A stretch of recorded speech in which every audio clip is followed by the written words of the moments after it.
Yo.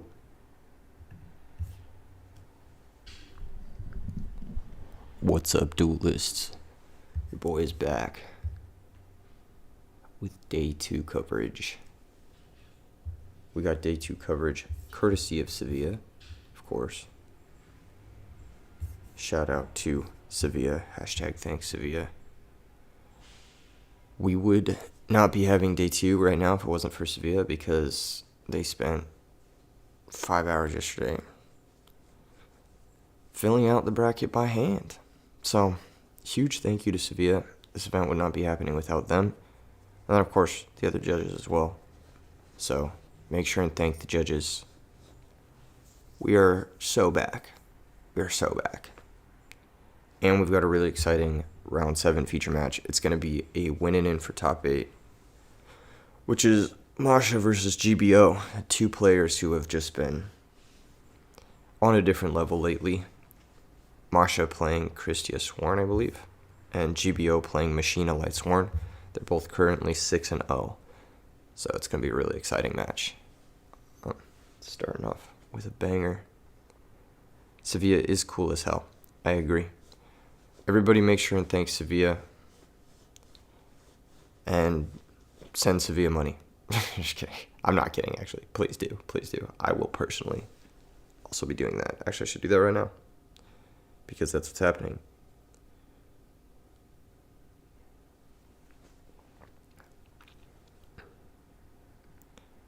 If you guys enjoyed today's broadcast, tip Sevilla because it's happening because of him. On God. Good morning, TCB. Good morning, good morning, good morning, everyone. Good morning.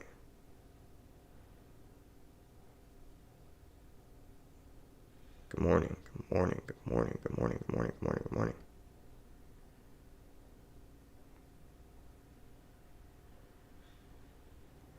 Good morning.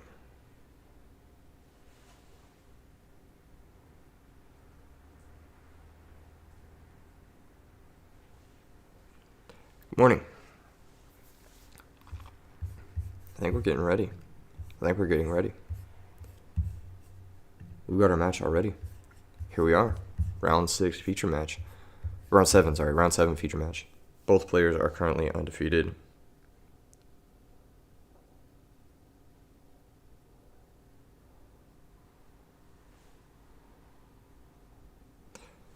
We've got Christia Lightsworn versus Machina Lightsworn. If it sounds like I'm being a little quiet, it's because it's ASMR BET. And I'm also not trying to wake up the entire world because everyone in the place that I am currently at is still asleep. But believe me when I say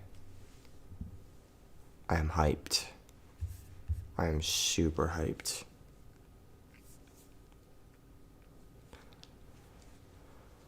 Alright. We got rock, paper, scissors win for Masha. Just on a tear. I think the Judgment Dragon deck will be favored in this matchup. Sevilla actually the GOAT. This event happening because of Sevilla in particular. Otherwise, either your boy would have been up all night filling out the bracket and you wouldn't have got a stream, or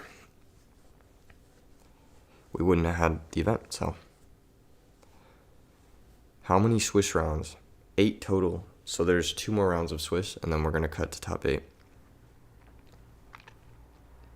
Since both these players are currently 6-0, the winner of this match is basically locked for top 8. So, pretty hype.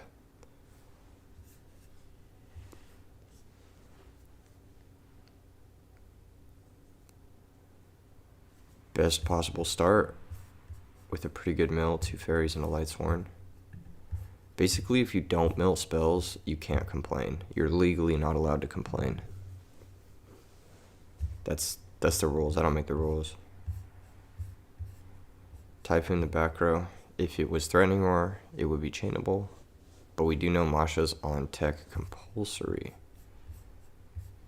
GBO is going to have the Machina Gear frame, but that's going to be met with Herald of Orange, and that's going to be fairies number 3 and 4 in the grave. So Christia is now live.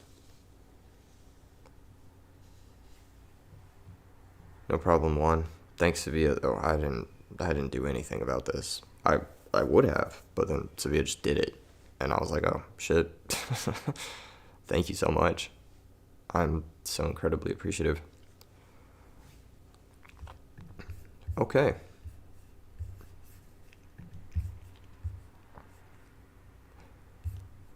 What's going down? Is there a Christia? No. Wow, no Christia. And no Fear of Gores. Maybe main phase 2 Celestia? Perhaps? Possibly? Yeah, looks like that's the case. It's going to pop the Gores. Trade the Lila for the Gores, 1-for-1. But now there are 5 fairies in the grave, so Christia no longer live off the top. Weirdly, neither is JD, but I don't think it matters that much.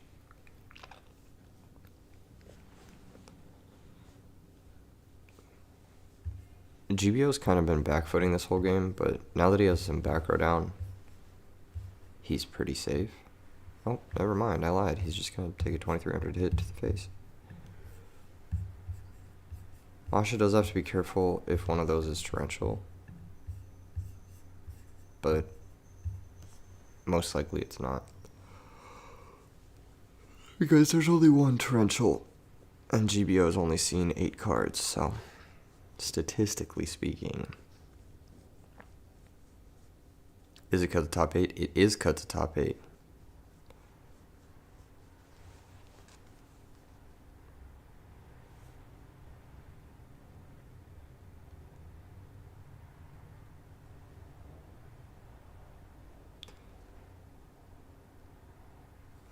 Okay.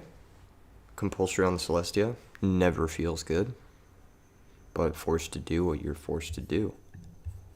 These Machina decks usually play high numbers of compulsory to reuse Machina Gear Frame and to defend their fortress from the banishing traps. Here comes the Mega Hamster. GBO looks like he's not playing around Heavy Storm, so he either knows that Masha doesn't play Heavy Storm, or he has Starlight Road or Solemn. I think the latter is more likely, because you don't know that Masha's not playing Heavy Storm. I don't know why the hamster was flipped. I feel like, oh, because you don't want to draw the third Raikou. Okay, no, that makes sense. There's only one Raikou left. You want to flip the hamster, get the third Raikou out of the deck.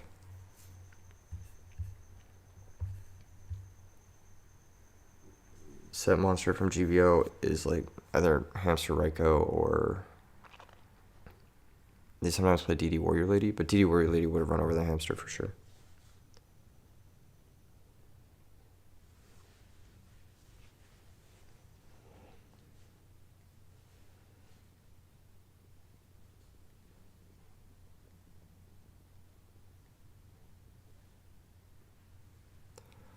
Okay, yeah, Raikou popped the hamster. And that's the, what is it? The hamster dilemma. Is that if you are ever at a deficit with regards to initiative, and you have a hamster and your opponent has a hamster, you will always lose. There's just no way around it. One thing GBO could have done to prevent this situation was attack the hamster into the Raikou before like setting stuff, but that's usually a tell that the new back row is not very good. What was milled off the Raikou? Card Trooper, okay. So this is lethal with the Necrogarna. Necrogarna usually not played, and that's just going to be game. That's just going to be it. So Masha had the initiative the entire game. Herald of Orange Light secured a Lila in play, and Clutch Celestia cleared the Gores, and there was never really any follow-up from GBO. He just kind of was stuck in a removal loop. That's kind of the power of Herald of Orange Light. Even though you're going -1, the initiative you get from it just cascades into a win. It's like by far one of the most powerful cards in the format, because you can't really play around it. You have to play through it. Lisbel says, why did they attack with Raikou first? Gores was not possible there. They attacked with Raikou first because if they had Tragodia, then they would drop it on the Raikou attack or the Necrogarden attack, and then the hamster could run over the Tragodia. So it gets in the most possible damage through, well, I guess it doesn't, but it lets you kill the Tragodia. Like if you attack with, Necrogarden first, there's no difference. And then if you attack with Nimble first, then you can't kill the Tragodia if it's there. So that's why.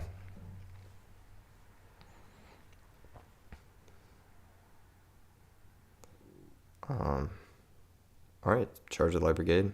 So now we have the other side of the hamster dilemma, which is Yugioh is going to start with the set monster, most likely. Probably not hamster since he just milled one. But now it's on Masha to regain that initiative somehow at some point. And this is how Raikou hamster mirrors go usually. It's can you regain this initiative or can you ignore this initiative in some fashion? And if you can manage to do that, then you've succeeded. See, now this is not where you want to be, generally speaking. It's just a set monster. But, okay. There's Herald Forge. That's going to be a way to regain the initiative. However, it's pretty devastating going second, I would say, because you're just down so many cards, and this Pot of Avarice is going to be even more. Yeah, so Yugioh is just going to be up 7 cards to 4. So Masha's going to need to find a big way to come back into the game. JD, it's the only way. Not having a Raikou here is good, and having a hamster instead is really nice. Because then at least Yugioh can't really set. So he's forced to take a hit here. And at least, even though you're down 5 cards, you don't lose the initiative. We are so back. Hashtag thanks Sevilla. Can we get a hashtag thanks Sevilla in the chat?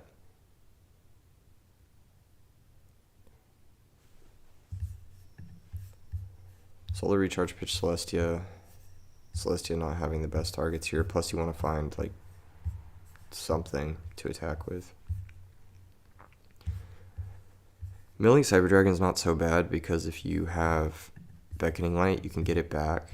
So it just gives you a good reverse toolbox. This is a really good card trooper too, because it mills and floats.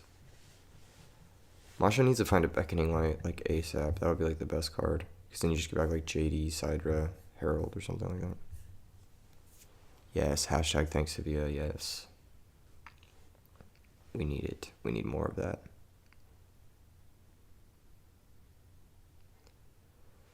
Yugioh has 9 cards in hand?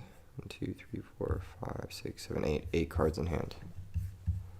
So he's still up a ton of cards, but he just doesn't have the initiative. So he needs to just regain that, and then he'll be alright.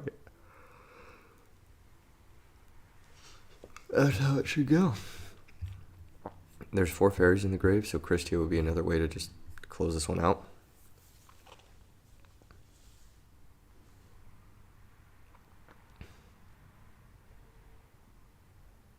Is the Frog Mirror Chamber mirror again? No, we've got at Undefeated, we've got Masha on Christia Sworn and Yugioh on Light Sworn Machina. And they're both currently undefeated, so if they win this one, they're guaranteed for top 8, which is just impressive to say the least. Both of these decks kind of, I would say, underrepresented, so going 7-0 with them that's a performance to say the least. Yugioh has had a couple back-to-back really good tournament runs. He topped, I think the last 2 tournaments he entered, he topped TDV and he topped RBET already. So the fact that he's undefeated again, just testament to him as a player. And he's done it with 3 different decks, which is really impressive. Masha is a really strong player too. Big mill. Necrogarden is a good hit. It's like a little pseudo plus. I'm not going to flip the set monster. Why wouldn't you flip the set monster, though? Yeah, why wouldn't she pop the back row first? That just seems like a misplay. But maybe she wanted to keep the card trooper around. I don't really understand that. You know, he played Flammable on Blackwing? Yeah. He's on Machine of Lightsworn. As you can see, Soul Release from the board to help keep the JDs and Christia under control. If you guys want to play some RBET bingo, grab the card, courtesy of Ryanite, and smash like for the center square. You know what I'm saying? You gotta get that 300, bro. 300. Okay, now the Raikon's getting flipped main phase 1. Chain compulsory. But like, this is fine, honestly. Milling the Beckoning sucks. That hella sucks.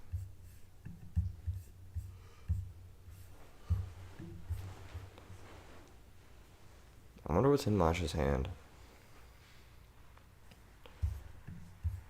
Cause she get like Card Trooper mill 3. And then if she has like a normal summon and a JD, she just wins. I think. Not through Gores, but she's viewing her extra deck, so she's got Plague. Or her Herald.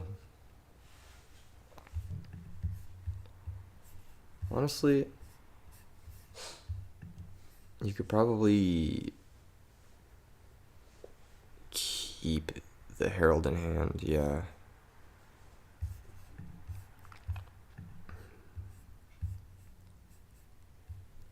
In case of this. Yeah, like if there's Gores, then you can like maybe do Black Rose if you need to.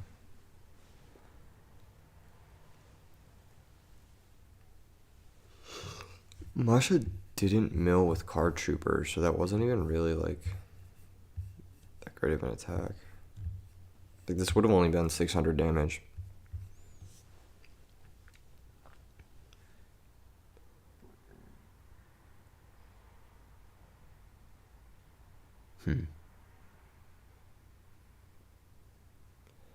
Yeah, it feels pretty bad to Black Rose here because you're kind of 3-for-1ing yourself.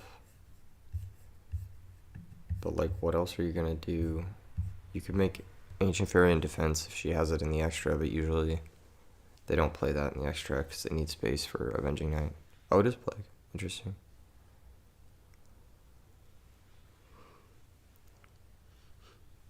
I might not have done that.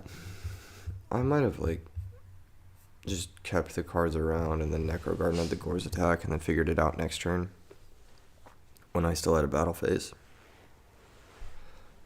But I don't know. I just think that this game is over, so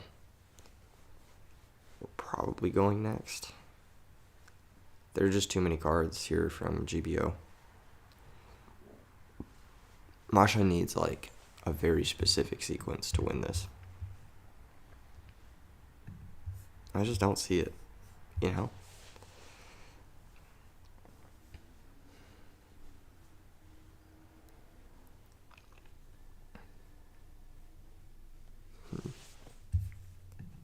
This is game 1. No, Masha won game 1. This is game 2.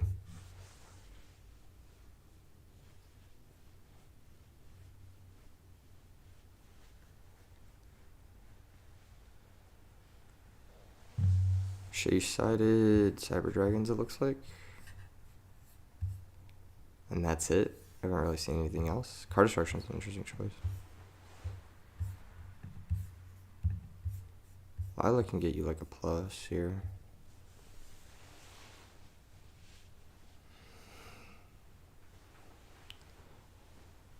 Brazil says, would you rather stick with Warrior Lady or play Chaos? I would rather play Warrior Lady because I've had better results with that list.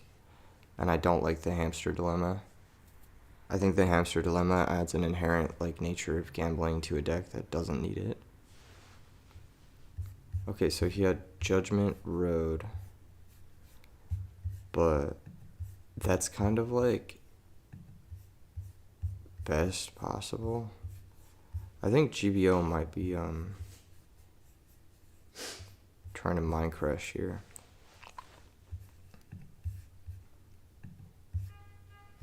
But I'm not sure. Yeah, the hamster dilemma, that's what I've been talking about. Tier 2 to list from the river to the sea. Yep, free Palestine, brother. I'm missing my flag because I'm not on my traditional setup, but free Palestine. There you go. Brandon said JD GG. Not quite, but it would be very good. If it gets bottomless, you're still down 3 cards to 1, but at least you've neutralized a lot of what's happening. Also, I don't think JD's even live. Okay, now it is. Yeah, there was only Celestia, Lila, and Reiko up until this point. Which is insane. There's 25 cards in the grave and JD isn't live, but...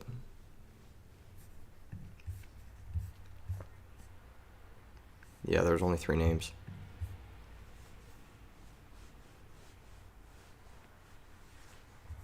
Reiko's gonna pop Lila. Mills, DD Crow, bottomless. Gear frame.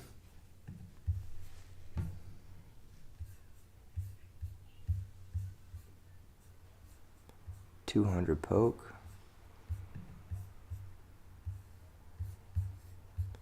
There's still some good grave resources, but you need a big board sweeper here.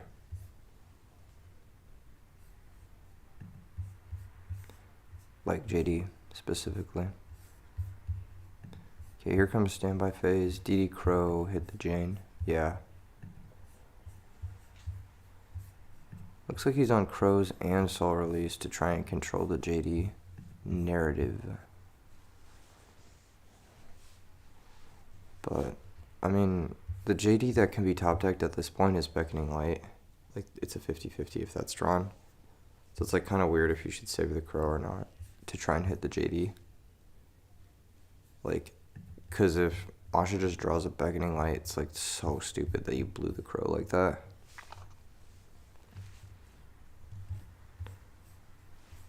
But this will at least prevent JD this turn specifically, and it gives GBO a guaranteed top deck for next turn. He just needs to find some pressure. Both games he's been pressure light, no gear frame. And that's been my issue with the Reiko Machina decks. That's why I really like the list from the Feel Good Gaming, is because that guy had Kaikus and Chaos Sorcerer and a whole bunch of other threats that you could just win the game with once you've machined. Yeah, because even though Masha's been down 3 to 5 cards this entire game, now she has the threat and she's got the grave resources, and GBO just needs to do something every single turn or else he loses.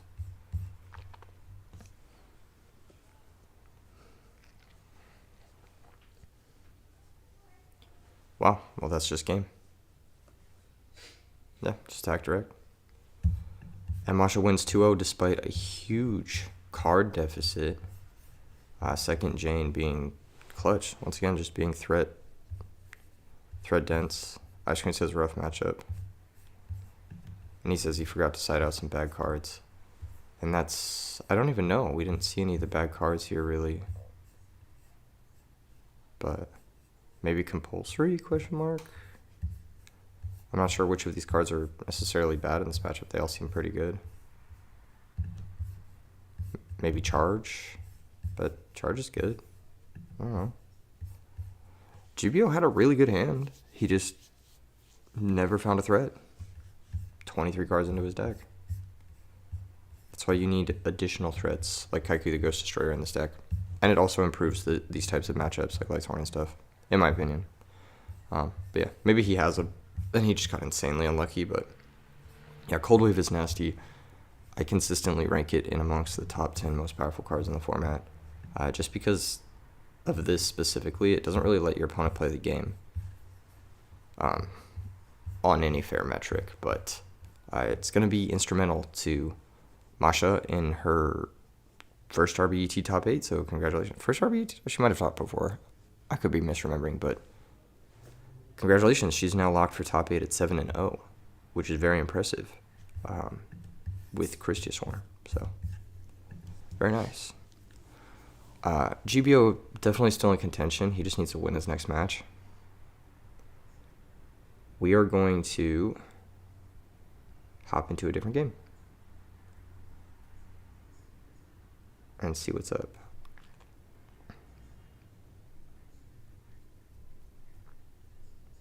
Okay, let's see who else is playing right now.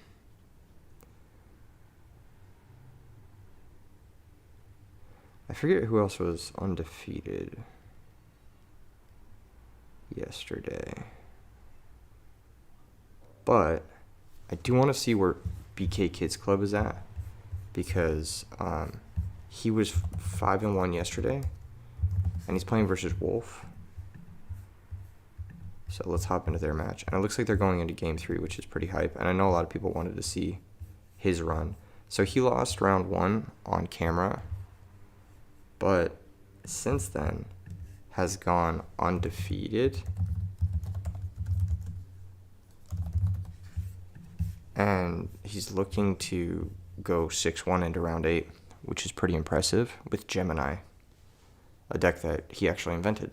And he's going first in Game 3. Now, Wolf is a strong player. He's played a lot of cool stuff, usually zombies. I think he's from SoCal area. I could be wrong. I could be very wrong about that. But he's a good player. So, both these guys, talented dudes. But looks like BK Kids Club has a handful of monsters with an ultimate offering. And with the Gemini deck, it's almost like you have 12 cards in hand when you get this situation going. So there's 5 normal summons. Gigaplant can even bring out the Nettles now. Granmole can bounce this. Soldier can connect. That is disgusting. It doesn't flip. But yeah, probably misclick there. Swagger says Wolf is on Dark Gaia. Interesting. Big fan favorite. Both of these decks are big fan favorites. Is he playing the Raikou Dark Gaia deck, or is he playing like the Lightsworn Dark Gaia deck? Do we know? Swagger? Also, what's your record, Swagger? Are you still in it? Copium? This is crazy. I think this is like triple level 8. Or you can like put arm on something. Yeah, Dark Gaia does indeed mess those cards up. Okay, so he makes Stardust, pays 500 with the Butterfly, launches it, gets back Gigaplant with the effect. Gigaplant can special out either the Blazewing or the Nettles. Nettles, yeah. And then he can make Arm as to not have this guy in attack. But it looks like he's going to make Brute Drago. So his last set card better be, like, good. Or else Dark Gaia still clears here. He eliminated you round 5. Brutal. Oh no. Is it happening? Oh my god. Wait, why is he taking Stardust? Isn't it better to take Brute Drago? Am I missing something? Oh, that's why.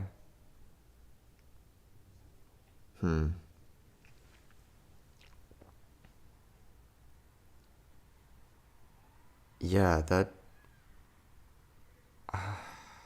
man. I guess you had to make a play this turn. So when the Brute Drago gets popped, he can special summon any Gemini from the graveyard as an effect. And it looks like he's bringing back Gemini Soldier in defense. So, like, this Vortex Brain Control literally just outed the Brute Drago. So it's, like, kind of the same thing to, like, just brain the Brute Drago and then ram both in the Gemini Soldier. I mean, this is still probably game. As long as he has a big enough rock monster. What is this? 39. So that's going to be 34 plus 2,000. Yeah, that's just game. Holy shit.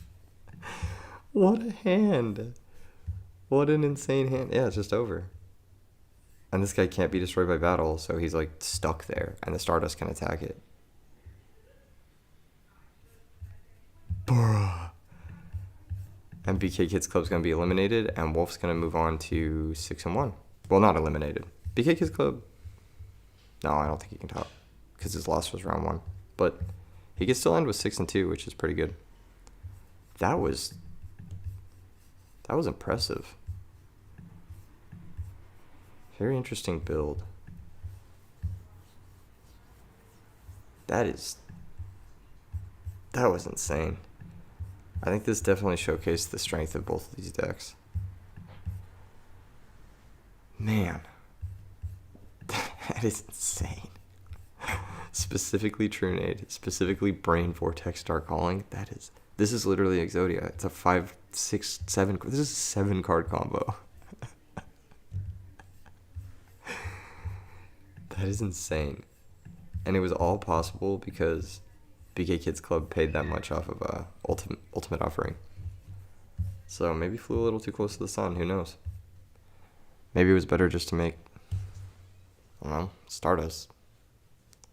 That was insane. 7-card combo in the year of our Lord 2024. Literally more cards than Exodia. Specifically 1 rock, 1 fiend. Yes, exactly. And not just that, but specifically a rock and a fiend that were large enough to kill. Like, it was like... Dark Gaia, ladies and gentlemen. That deck is crazy. Shout out to Wolf for bringing an underrated pick and doing really well with it so far. Okay. Looks like we've got almost all of the rounds for round 7 sorted. It's thanks to Sevilla. Once again, can we get a hashtag thanks Sevilla going in the chat? Because Sevilla basically remade the entire bracket from hand. How many rounds of Swiss are left? As of now, there's going to be 1 left. And it's going to be round 8.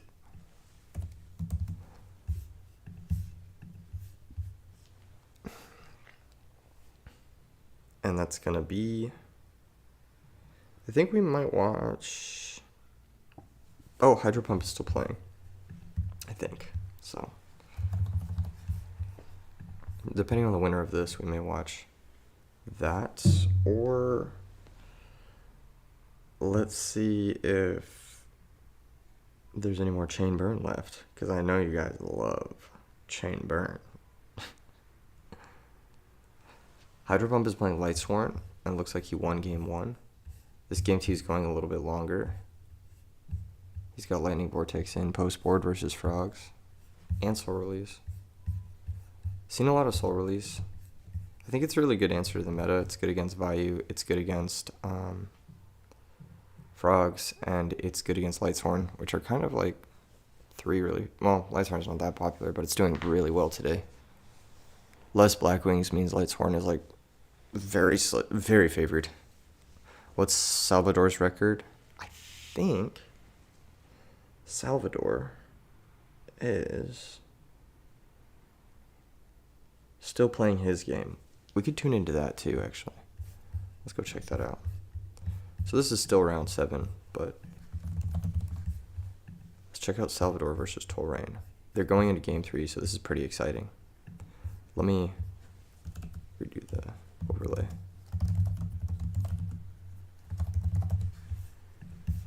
Chain Dust Tornado on Ancient Forest is pretty good for Tolrain if he's playing Raikou.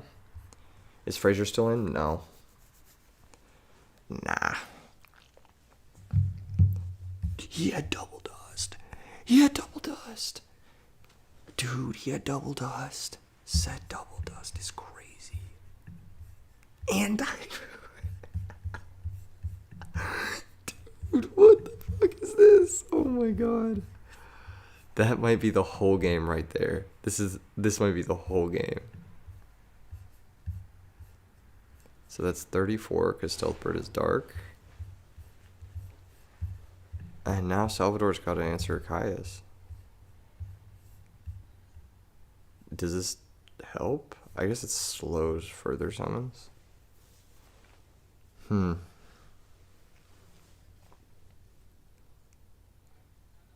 Yeah, I guess it slows any sort of synchro play he can make with the Plague.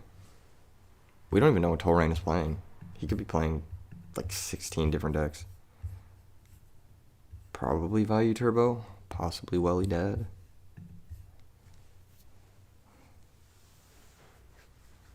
Hashtag thanks Sevilla. Frog Slicer says Stallburn day 2. Yeah. No. Dude, are you serious? I'd be so mad. I'd be so mad.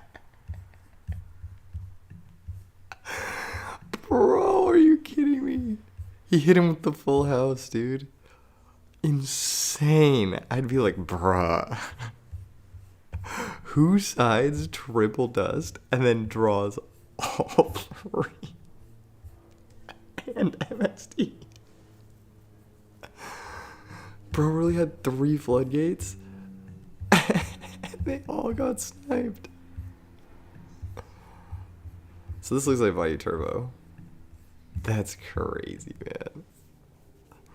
That's like flop triple aces, dude. I swear to God. Like, no, it's like flop 4 aces. Okay, Reaper. It's still a game. It's still a game. Kind of. But it's still a game. It's still a game. Hold up. And now, all the dust tornadoes are for sure gone. Set Gel and Duo, let's go. This is peak Yu-Gi-Oh. This is peak Yu-Gi-Oh. You're right, Tim. Plague activation. Are we going Dark Hand here? I think Dark Hand is always the move.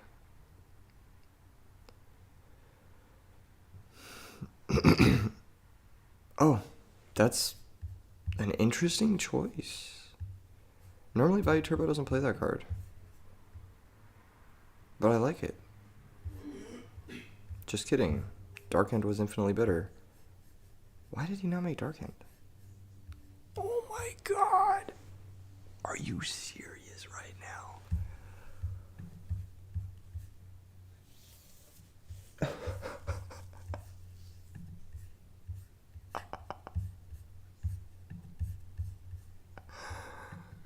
Bro.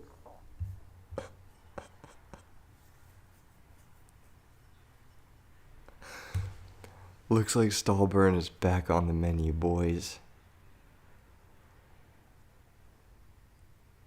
What is happening? Oh, standby phase.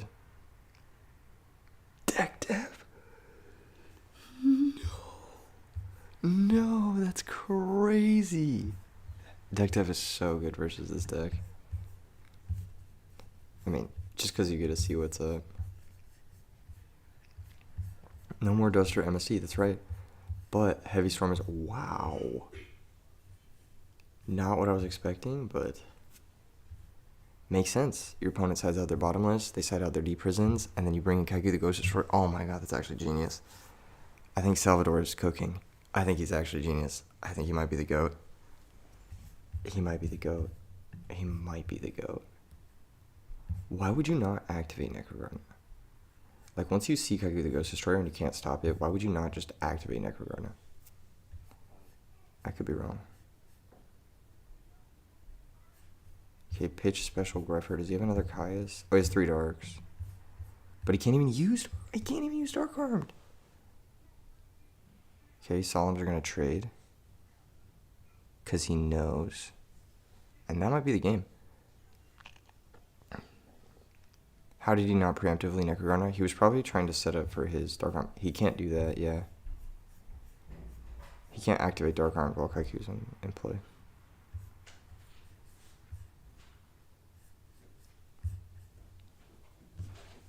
Bro. That's fucking crazy. Ah, still game. Still game. Brutal. Double needle ceiling. Ah, that's tough. That's tough.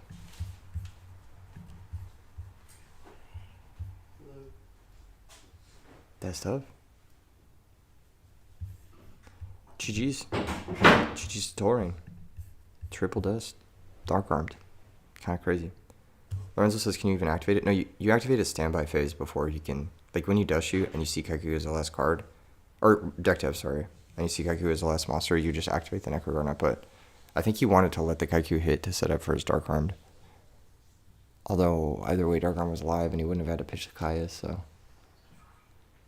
No, wait. If he Necrogornas, then his Dark Arm wouldn't have been live. So... Yeah. Yeah. Good shit. Alright. Now we're moving on to round 8. It's lit. Dude, this is hype. Some fucking banger matches right out of the gate. Good morning. Good morning, brother. How you doing? Pretty good. What are you doing? I'm doing alright. You know? Just doing alright. Hanging in there. What's up, Abada? What's up, Mr. Big Noodle? You've always known Burn was good in Edison. It was insane to me that nobody played it. Of course, it does become popular. There's unbelievably strong anti-Burn cards. Yes. Yeah, Burn is, like, insanely strong. But, like, people are approaching it a bunch of different ways, which is still really cool. G Latino says a cool read would have been, why isn't my opponent banishing Necrogorna? Actually, yeah, that's a really good point, G Latino. I think if he had just banished nothing, I think he would have won. Like, because he didn't solemn the... Who won between Hydra and their opponent on stream? I didn't see it. Sevilla. Are they still playing? Yeah, I didn't see who won. Maybe we switched over to something else. GM. What up?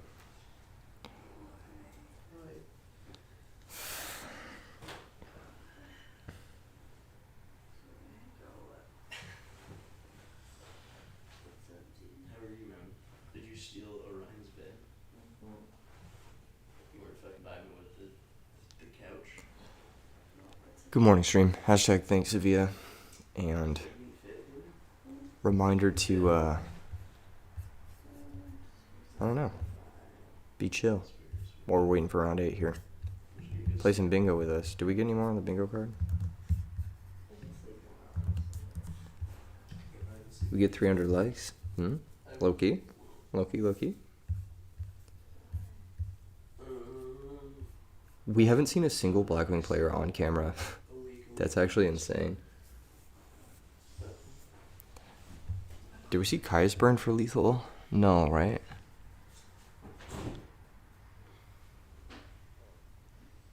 Damien says he can't. Yeah, I know, but you can Necrogorna whenever. Necrogorna is a quick effect. You can just do it during the standby phase. So, when he didn't use it, you should have thought. G Latino says, why didn't he use the Necro? Like, Necrogorna is like, you activate it and then you negate the next attack. So it's like, why wouldn't he activate it? And the biggest reason he wouldn't activate it is return, and the second biggest reason, well, actually even return, you would still activate it. The biggest reason you wouldn't activate it is like a Dark Arm setup. So like, you'd probably have to, yeah, I don't know. Double needle sealing is probably too much in that deck. That would be my idea on it. I think if there's one piece of advice I could give to Salvador is like probably cut a needle sealing. Probably don't need 2. Even though it's pretty good.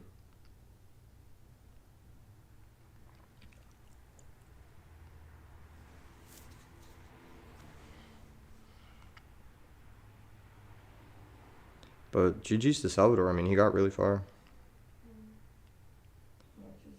It looks like Hydro Pump won, so. We'll watch Hydro Pumps winning in.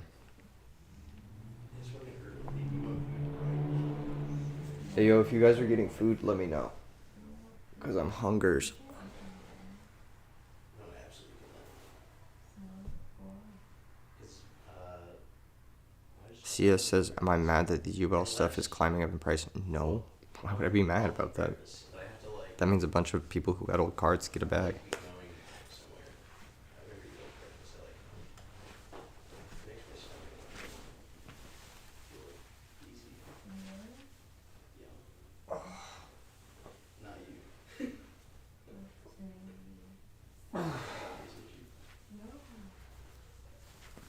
Yo, thank you, X Manifest X, for becoming a member. I mean, I'm hungry in the morning sometimes. Absolutely not a weeb. I still get that feeling. I'm playing the same deck of Salvador in this period. Needle Sealing is brutal. Yeah, Needle Sealing is good, but you don't need two. Like, it's not one of those cards you need to have two of, basically. It's really narrow. And it's very rare you get to resolve a second one in a game. Gadgets 6-1 going into round 8. Who's 6-1 with gadgets? That might be kind of fun to watch.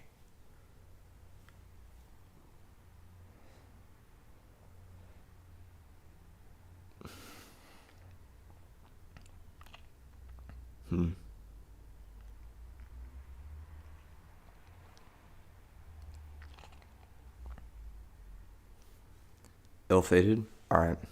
We'll watch it. We're watching Ill-fated. Round 8. Whoever he's fighting. It's going to take Sevilla a minute to get the bracket ready. Shout out Sevilla. Hashtag thanks Sevilla in chat. Oh, I don't even need to be quiet anymore. You guys are awake. What the fuck? Bruh. I'm all here like whispering. Not for long, dude. Whispering. I'm gonna go get Your vape. Your vapes. Dude, you know what sounds fucking awesome? what? Blueberry muffin. Yeah, right? Like a muffin and I some got you, coffee. I got you, dude. I'm gonna go to the coffee bean soon. Oh, you're going to the Coffee Bean? Yeah, and then I'm gonna move your car. You're a legend.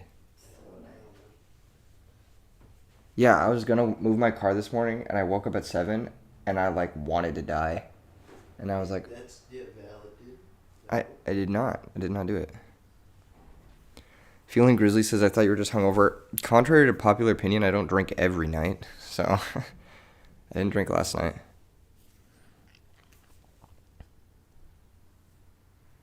Can't resolve a second needle sealing in a game because of woke culture. That's hilarious.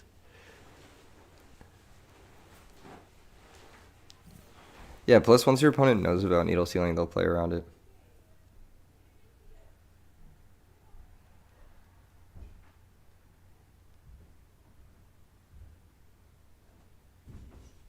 Dude.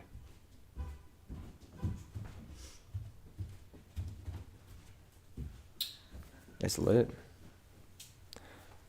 Underrated Vegas spots to eat that most people don't know about. You're talking real hidden gems. There's this, well, I don't know about to eat, but there's this bar I like called the Ghost Donkey. It's in the Cosmopolitan. It's like hidden.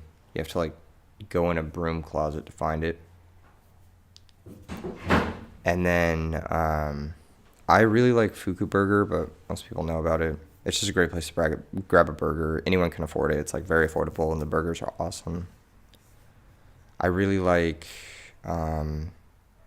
Pizza Rock. Is really good.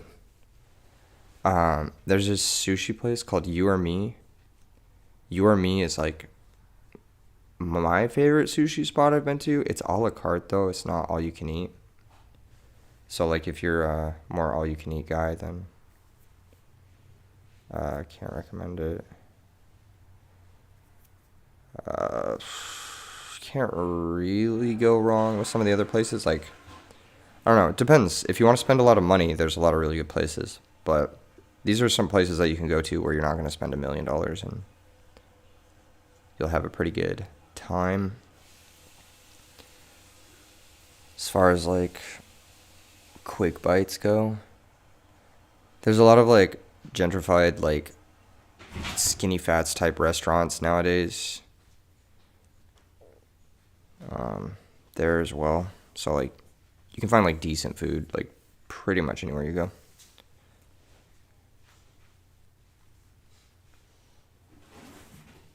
If you're vegan, there's a place called Saffron in Chinatown that's fire.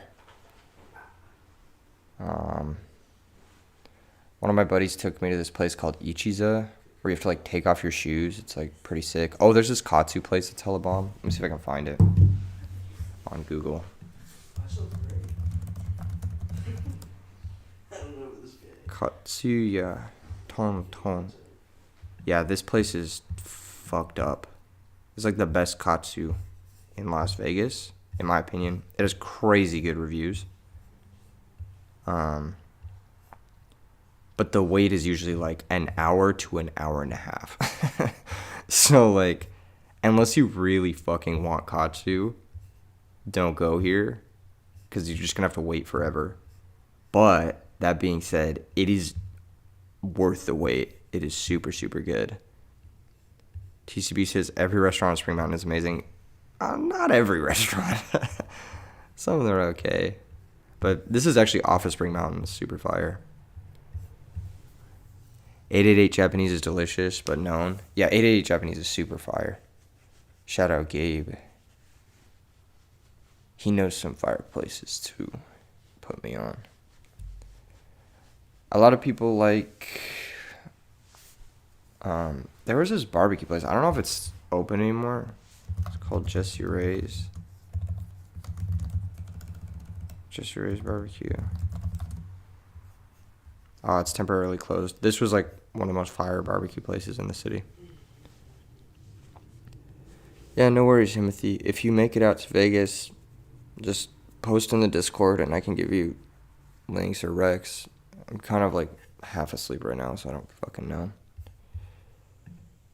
You know what I'm saying?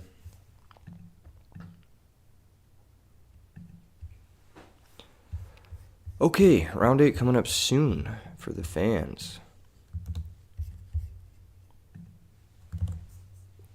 Bingo. Smash like. I don't know if we're going to get any more. I don't know. Is this going to be the first time we don't hit bingo? This might be the first time we don't hit bingo. Or I don't. That's kind of fucked up if you think about it. It's kind of fucked up. Not a lot of Stratos. Not a lot of Kayas. Round 8 hype. Definitely round 8 hype. When I go to New York City, you'll show me the best hidden gems. Oh, fuck yeah, Harrison. Thank you so much. Yeah, speaking of which, if you guys want to come to a IRL RBET, there's 3 of them so far this season. There's a Los Angeles one. That's the next one. Maryland. That's the one after that. And New York City. And you can check the links in the description below to sign up for those. They're going to be big as fuck, super hype events, in person, paper, gaming. So, yeah, come hang. I mean, they're going to be the biggest Edison events of the year, so you don't want to miss them. And then, obviously, you get to hang out with all the homies. Midwest RBET when the time is right, Elijah. TCB's just signing up to all 3. Giga Chad. Oh, I saw that. Yeah, I just fucking saw that. Any chance we see 5-headed dragon on the field? I don't think any dragons are still left in the tournament. There was this. Can't wait to go X7. Dude, I'll bring you a deck. I'll bring you the sauce, Harrison. I'll bring you a deck you can't possibly mess up with.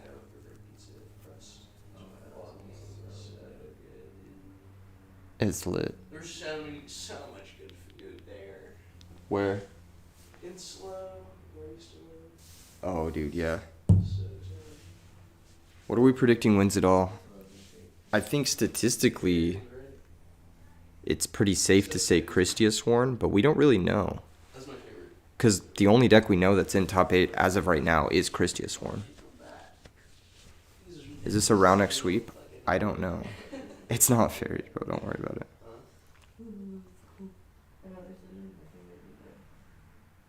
Yeah, so Masha's is the only undefeated, I believe. Why are you with the That's crazy. Really strong. Really strong performance. But to like, dude, to like get anywhere, I would like fucking, would like take the train to LA, and I would fucking get on a plane there. It was such a fucking process. Because if I take a plane out of there, it's like $400. Jesus. That's specific. All right. It's just like, it's like, by train, it's like. It's time in the round. To like LA. 7 minutes ago. Sevilla's probably doing the standings right now.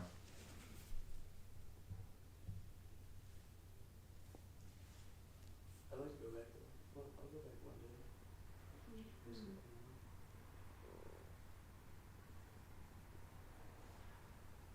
Pairings are happening manually, that's why it's taking a minute, but we should be underway shortly, so. Ghost Rider says Chris just sworn versus Dragon Turbo finals. I don't even know if there's any Dragon Turbo still in.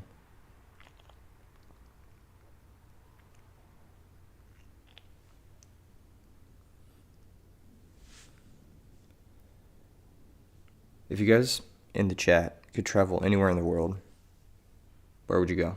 For free. All expenses paid. Where would you go? Oh, that's a good question.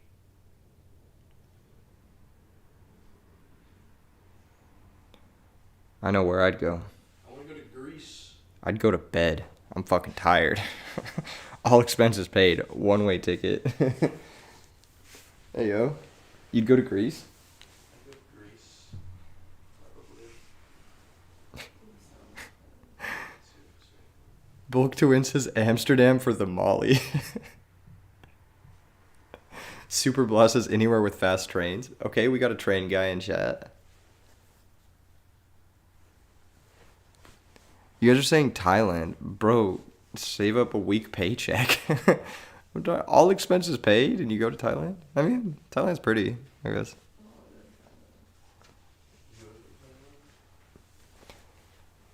We got a lot of Japan, a lot of Asia, actually. I want to do like a whole like tour of Asia. Yeah, an Asia tour would be really sick. Like hit South Korea, like hit Seoul, hit Tokyo, hit... Hit it all, dude. Seoul, Tokyo. Fuck it. Maybe. No, never mind. I was gonna say maybe go to the Philippines, but I don't think I'll. Dude, y'all should sign a I know, dude. y'all should sign like just like the biggest artist in Japan for like one song and then get him to play a show so you can like have all the other Yeah. We got someone in chat saying Algeria. I would not have expected that. It's kind of a niche pick. Java says Australia. That'd be kind of cool. Brazil has some of the best fruit in the world. Yeah, I heard Brazil has the best fruit too. Can't remember where I heard that though. Come to Brazil. Okay, I will. Hashtag come to Brazil. San Marino. Raunak, who is very worldly, actually has a based pick. San Marino is hella good.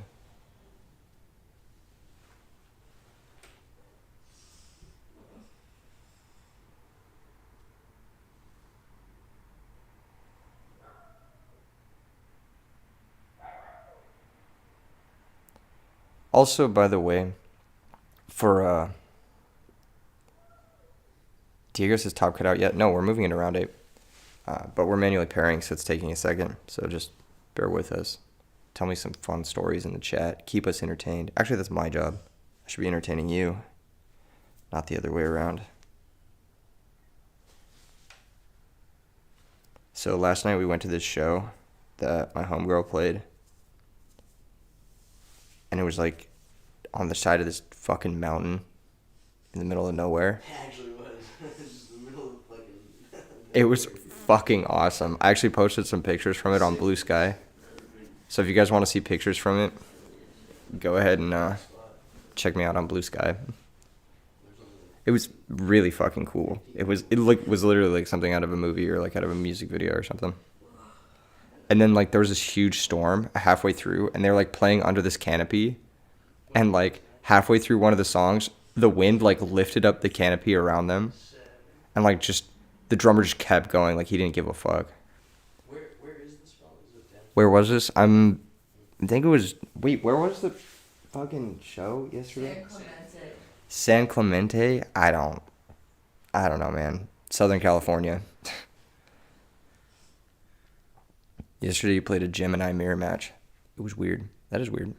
Any Pac-Man decks left? No. Actually, maybe, but probably not. Realistically, no. Alright, looks like Sevilla is typing. That means the matches are being input. Just from looking at what we saw, it looks like Raonic won over Freya. I'm not sure. Raonic, what's your record if you're in here? I'm not sure. Who's got what record?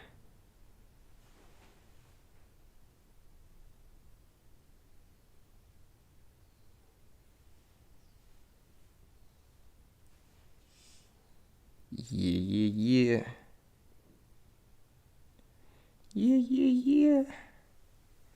Oh man, this is hype. You're 6-1. Okay, Raunic's still in contention. He's got to win it in this round. For all the Raonic fans. I know that there's at least 5 of you watching. If you're a fan of Raonic, let me know right now. Actually, let him know right now. Tell him. Tell him what you think. Tell him what you think. Yo, thank you for becoming a member, Javis.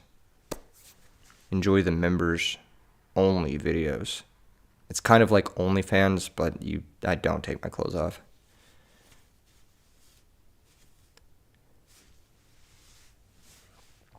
Plant Frogs OP. Is that what he's playing?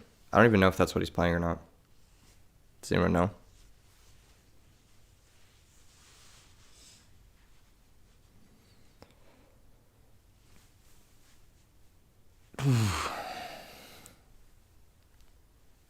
He implied plant frogs.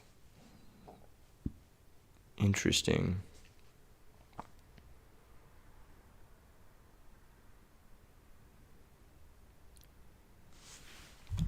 Soon. Hashtag soon. It is happening again.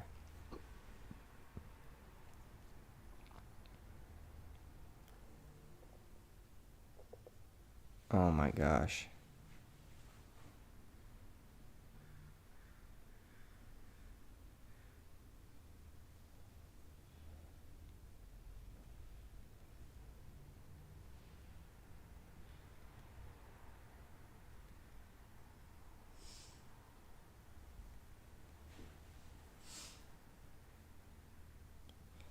I'm like answering people in the dating advice channel like while I'm live right now. Just fucking not paying attention at all. Bruh. Raunic's your number 2 builder. Carpath has had more meta decks solo design than anyone. Except me. Literally me.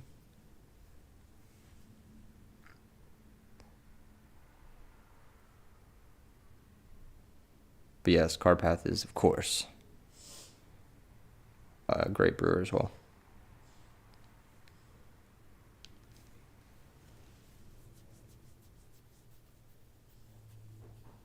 Any insight to Edison? Can't wait for upcoming IRL New York tourney. Oh, the New York one's gonna be great.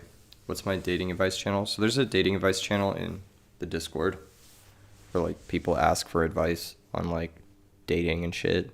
Because let's be real, it's a bunch of fucking clueless guys in a Yu-Gi-Oh server. So we're all just trying to like help each other like not be dumb as fuck and actually get hitched. So Dominic said, but did he create Value Turbo? Dude, Value Turbo was like... A lot of people came up with Value Turbo. I know James Ark did a lot of work on Value Turbo. And he made, like, the general list that's been popular the last few months. Actually, I don't know. I think the general list that's been popular with, like, Return is someone else's. But yeah. A lot of people worked on that deck. I had a bunch of homies who played that deck like around the time of Edison. It was just like, I think it might have been ported from Japan actually. It's just kind of an obvious synergy, Grepher, and value. Feeling Grizzly says, I appreciate you actually giving reasonable advice on dating. Poor dating advice is a direct pipeline to the Tate verse. Yeah, that's what I'm saying. Like, there's a lot of like Yu-Gi-Oh players who like watch a lot of toxic shit and then say some like incel shit, and it's just like, bruh, how about we just handle this on a case-by-case basis and try to be respectful and human. What do I think of the Value Turbo list? I haven't looked at it. A lot of people have sent it to me, but I haven't looked at it yet because I just don't care. Like, at the end of the day, Magical Merchant is kind of like a high roll card for me. And I think adding more flip effects to a deck that's already fucking dog shit slow is like really annoying.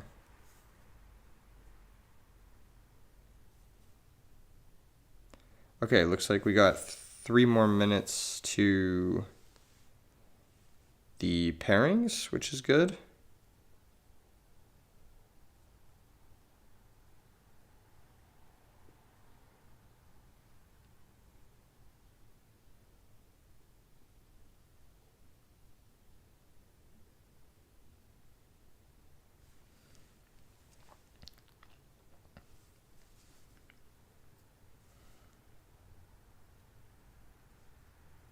Is lit.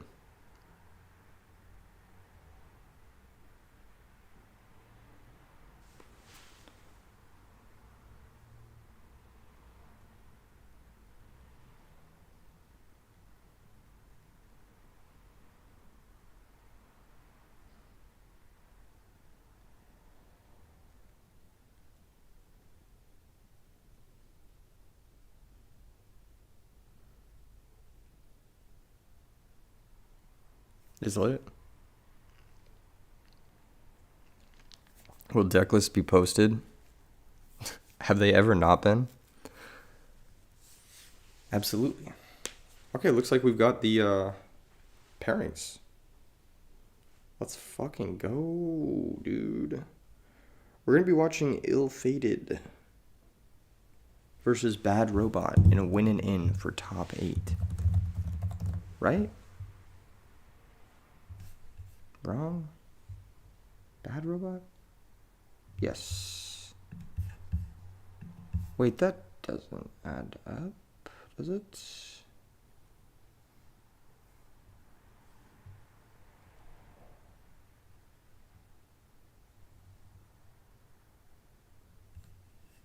Alright. Ill-Fated.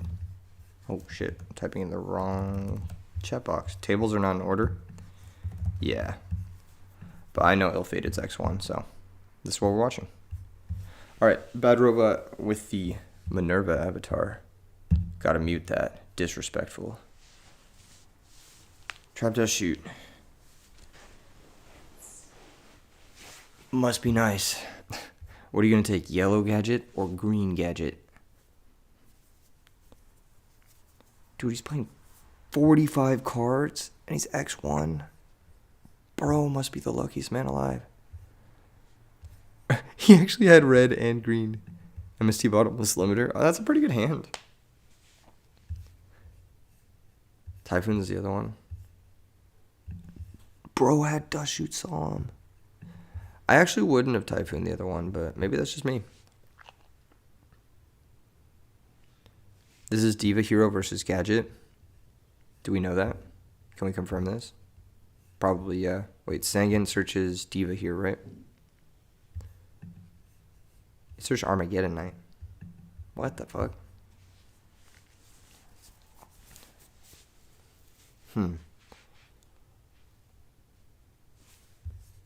Sangan hasn't seen a lot of play in Value Turbo in a while, but I think it's pretty good. Okay, so yeah, this is a hero deck. He's just crashing to set up. I don't know. That's pretty lucky Ill-Fated had the green gadget in play, not the red gadget. Not that it makes that much of a fucking difference. but he just has tempo initiative because he summoned the stronger one first.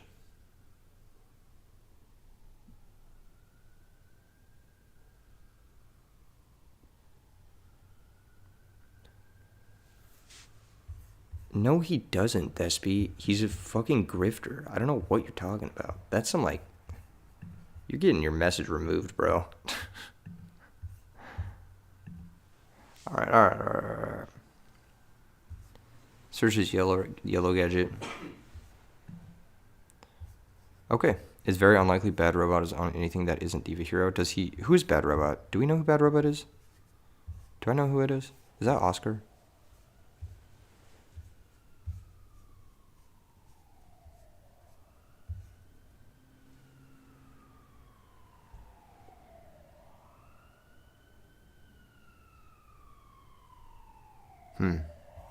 Well, you could bottomless this Gilman, but if you don't bottomless the Gilman, then you're just getting Stardust. Yeah. I don't know why he didn't bottomless the Gilman, yeah. Now the game's just over. What the fuck? Well, I mean, I think Diva Heroes are like just a goated deck in general, so... This is part of the course. I feel like you had to bottomless, because what else is getting used? Now that Stardust doesn't play. So Ill-Fated basically needs to find Fortress, and then he needs to crash it, and then crash pop, and then he still dies to the Gilman. Like, yeah, like, the extra damage from the Gilman is going to add up here. Dude, Sevilla, you have no reason to apologize for anything. You're the reason this tournament's happening. Hashtag thanks Sevilla in chat right now. BrainCon if he runs it. What do you mean BrainCon? Oh, BrainCon doesn't out this. I guess it does. You take the 0 crash. Okay, there's a Fortress. Yeah, that works. Yeah, Fortress crash for starters. This is why Fortress is so good, because it just, like, beats this dumbass card. Are you sure you didn't want to pop the Gilman? But yeah, like, look at this situation. Like, you have a dead bottomless now, and you have a Gilman that you can't beat. So, if you saw through to this situation, even if there wasn't a 0, you know? Like, let's say there was a Stardust. I guess if it was just Stardust, you could crash the... Your opinion does not align with mine. I must silence you. No, that's not how that works, Thespy. First off, you're just being off topic. And second off, it's not an opinion to call someone who is a really, really terrible person, like, good in any way, shape, or form. How's my day been? Based. Yeah, I don't like the glorification of grifters, but some of them are particularly bad people.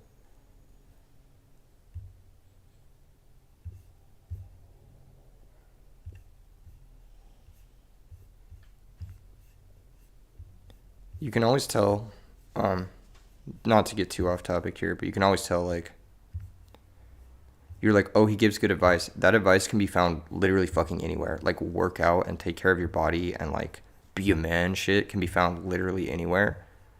But it's what follows that advice. That's what makes him a bad person. He's like, oh, be a man. And then he'll attach something to it where, like, he'll make you feel empowered. And then he'll attach something really, really, like, awful to it to, like, get you to pay money or get you to fucking do other shit. And it's just really shitty. And if you can't understand that, then, yeah, it's, then maybe try to reevaluate it, I guess.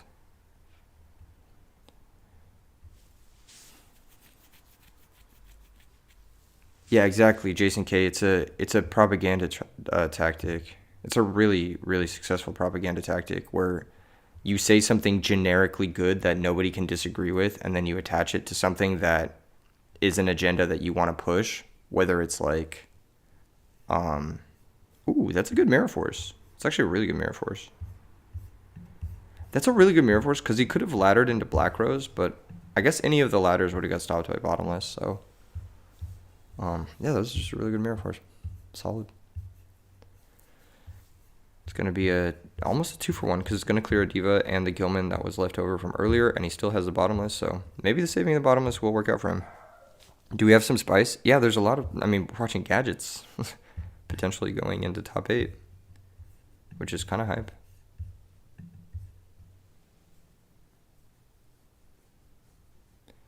Yeah, the gotta hand it to him mentality is stupid because that's literally like the technique that they use. They'll say like, oh, you have to work out, which is just like generically good advice or whatever. Yeah. Anyway, not to get too off topic. Do we know for certain that is a bottomless? Yes, we do because he got dust shooted and he typed it into the chat. I mean, it could be the limiter, but there's no reason he would have set the limiter there. So, yeah. All right, this is pretty big. If the back row isn't torrential or mirror force, then this might be a game shot. Straight up. And he's playing the force, so he gets the reborn. That's pretty good. That's a really strong draw. You didn't realize Gadget made it this far. What's the deck? It's, I can't really say because that would be giving up too much info.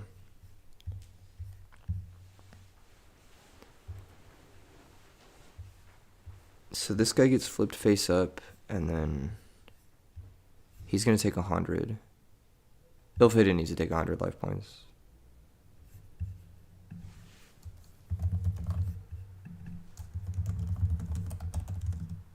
Yeah.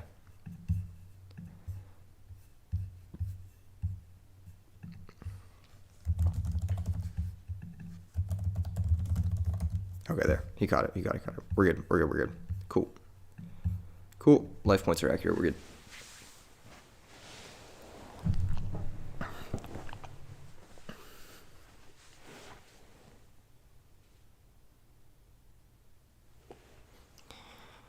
But yeah, there's a lot of dudes out there that'll do that shit. They'll give you like really good advice that's just like obvious, like low key, and they'll make you feel a certain way, and then they'll try to sell you something immediately afterward, and it's very effective. Okay, big zero. That's not quite game, but it's really close. Yes, Sheriff, it is Machine of Gadgets. Man, that's super close to game. We know he has the reborn for the fortress in hand, but that's going to play into anything.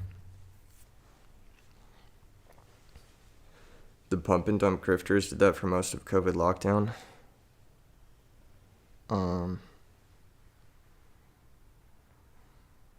Yeah, a lot of them did, yeah. That was pretty popular. So this is kind of an awkward moment because, like, I don't know, your dude's just weak compared to this, and you're at 200. So, like, what do you do?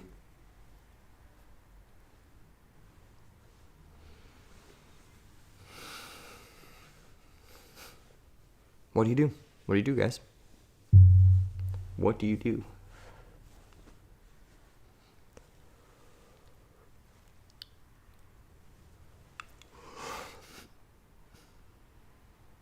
Battle phase. Oh, interesting. So he's going to try to trade the limiter with the 0. It's also going to pop the gear frame.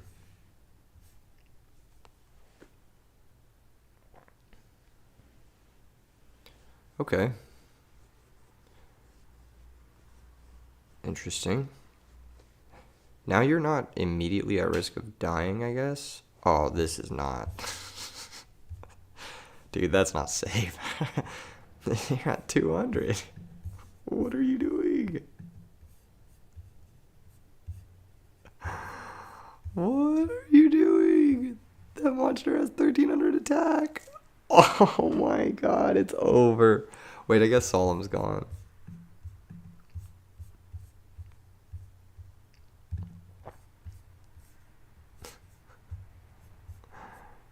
Okay. Okay, big torrential moment. Imagine Starlight Road. Call of the Haunted. Return. Something. Yeah. Yeah. There you go. There you go. There you go. Evil guy. Lethal evil guy.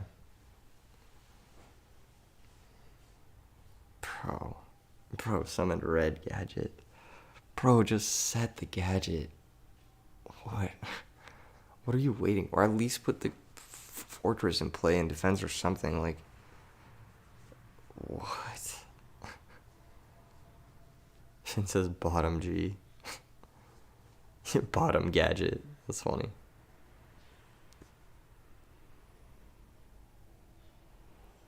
Yeah, man. The Andrew Tate shit. We're done talking about it. If you keep posting about it, I'm just gonna remove the comments. It's fucking weird. It just gets kind of weird. It's like, it's just kind of weird. It's weird. I'm gonna deliver a weird, one weird, headed your way.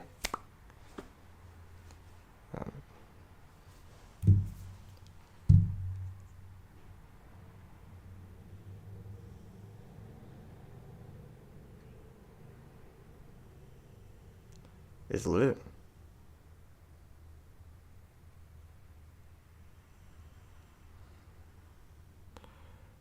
Alright. I think this matchup definitely favors Diva Hero.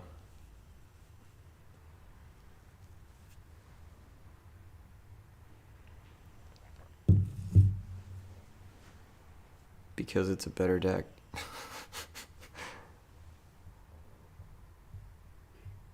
You feel me?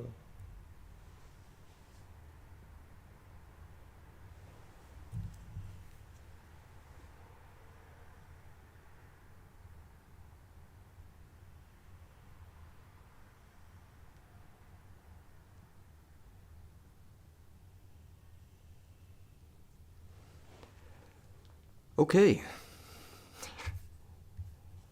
Young Gage. 13 tables still playing, including this one. Do we have any X and 1s? Let's see. Looks like Tiberium is going to move on to top 8. I don't know what he's playing.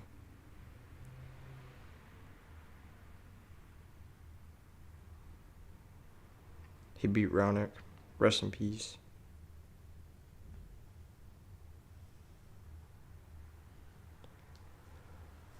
Okay, set Plague. It's pretty okay. Absolute Zero is the best card in Edison. It's the best card in Edison to never win tournaments. Heroes have never won an RBET. So, maybe I'll be eating my words, but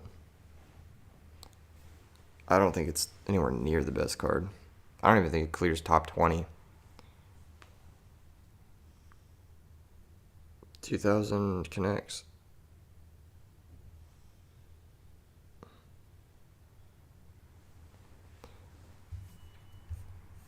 Okay. Big breakage on the Hero Frogs won IRL RBT. Okay. Everyone keeps mentioning that. But yes, that was a test run tournament, let's be real. 64 players. Caius is not the best card Future Fusion is. We had this discussion literally the day before yesterday. Oh my god, big Caius moment. Never mind. I was wrong. Oh shit, pulling the rug. That's pretty good. He's gonna have to Solemn, yeah. Yeah, Brownic is the best extra deck monster. But that's not even good. He can still just smash and ground you and kill you. Yeah, I would have maybe not used the Solemn on the rug. I would have maybe used it on the normal summon. But who knows?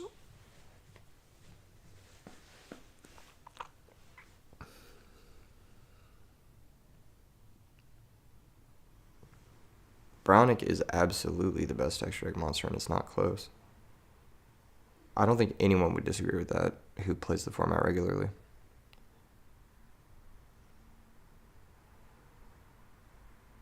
Brownic is insane. Brownic, like, single-handedly enables, like, half the best decks in the format. Hero mirror in one of the X1 tables. Okay, so we've got at least one hero in top 8. Guaranteed, then. How many RBETs have there been? A lot. Like 20 or so, I don't know.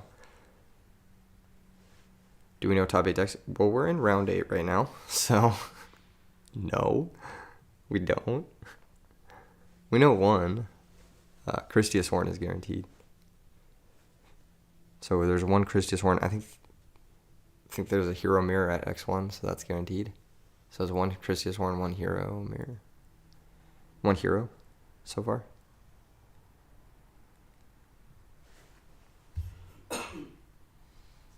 Ultimate offering.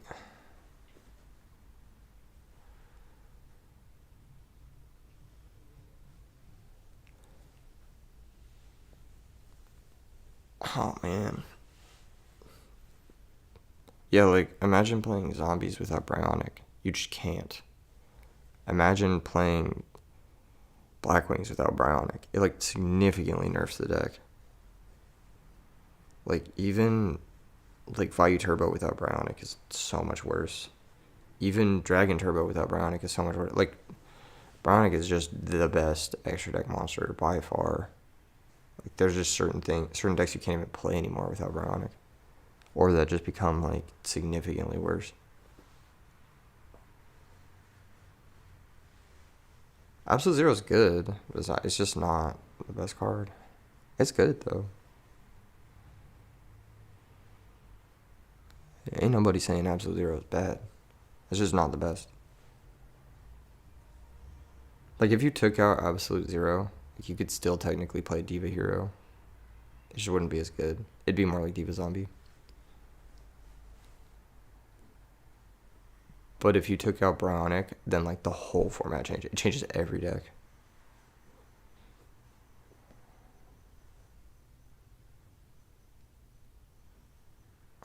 What is he saying?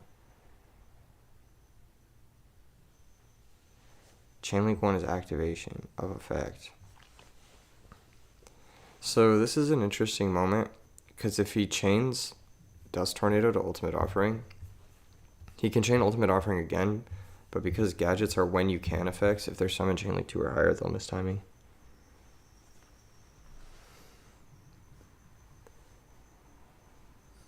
JD is the best card in your heart. It might be the best card today. Who knows? Okay, so Yellow Gadget's going to activate. Yeah, so if he had chained Dust Tornado, then he could have cut off a search, but I don't know. It's just a tough spot to be in when you're at 2,000.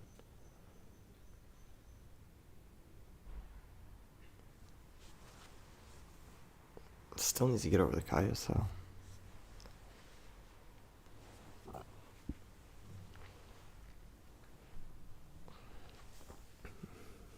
JD best mon locked behind the lottery. Yeah, you can lottery into JD, yeah. Or you have to, I guess. You don't get the choice.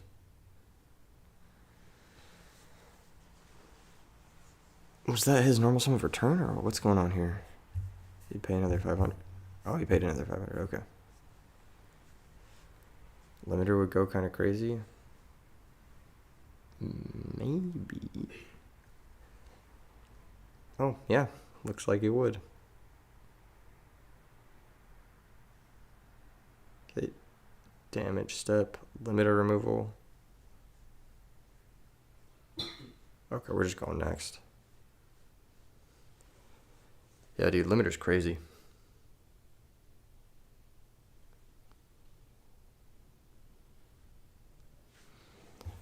Pad Robot says he had Torrential. Yeah, Torrential there. Yeah, you can play around that pretty easily by just holding a gadget and then getting another.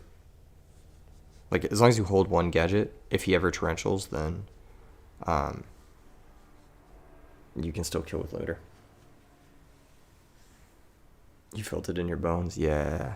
Once the offering was flipped, it's like, well, Eli says you wish limiter was at 2 in this format. I think limiter is highly uninteractive. It's fun to play, but it's not very fun to play against. He won last match with limiter 2. Based.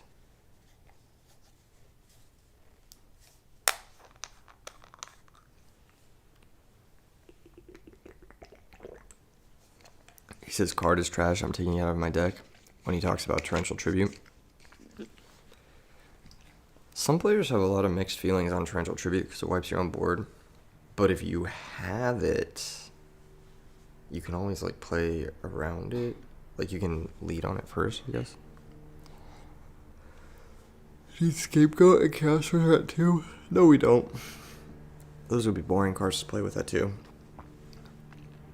I don't think the format needs to change.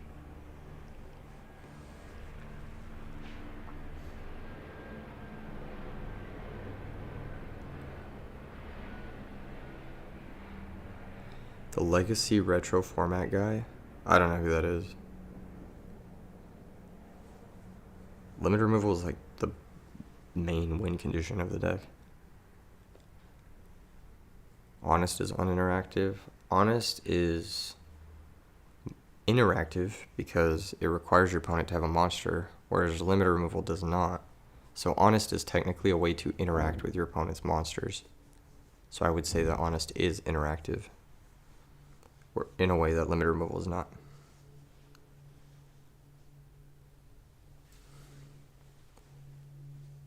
Good thing the format can't change. Yeah, it is a good thing. But I do have to listen to everybody's shitty opinions on how they would change it all of the time. Okay, big start, big start. Bro has Karma Cut? Bro has Karma Cut. Bro, what? Bro said, I'm ending your fucking bloodline.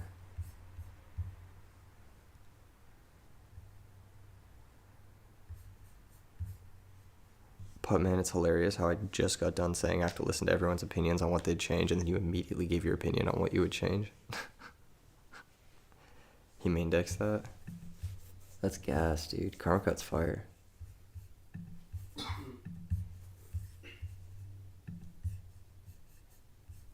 Fucking based.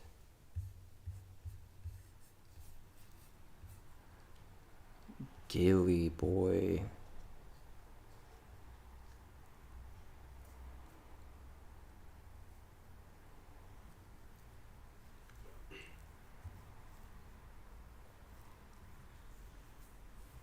That's one Gilman. That's one Gilman. And that's a rug. Alright, now what? Gilman low-key beat him in game 1. So, what's he gonna do now about this Gilman? Is he gonna respect it? Putman says need gadgets to top for the culture. Doesn't look likely. He's in a really bad spot. Necro Engrave. His guy just got rugged. Okay. He's respecting the Gilman.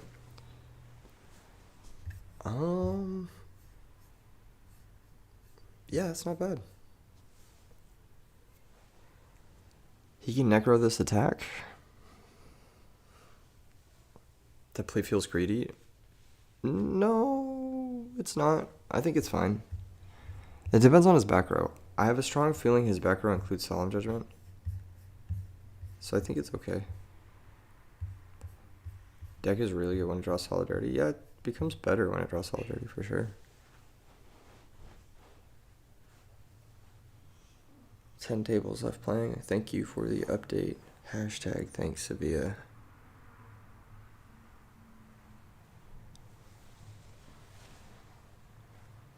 GBO was on Machina, Sevilla. Not Late Sworn.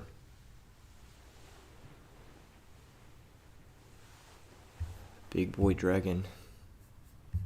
Yep, this makes sense, yeah. I thought it was Solemn at first, but Oppression makes the most sense now.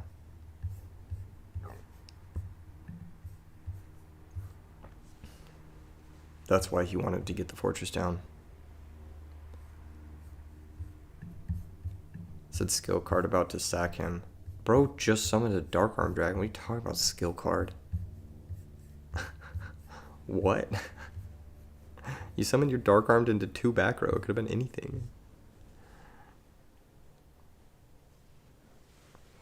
Peacekeeper equip is actually good. I like that.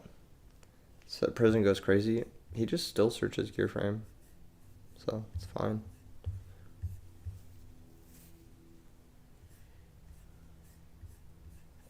Man, this is really, really, really fucking nuts.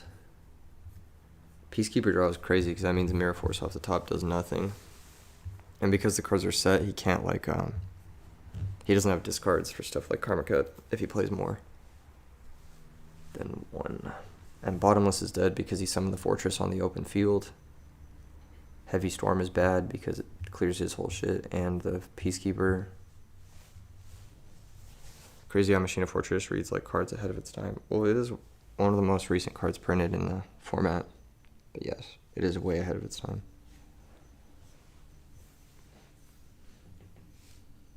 Brutal. It's really good in this matchup too.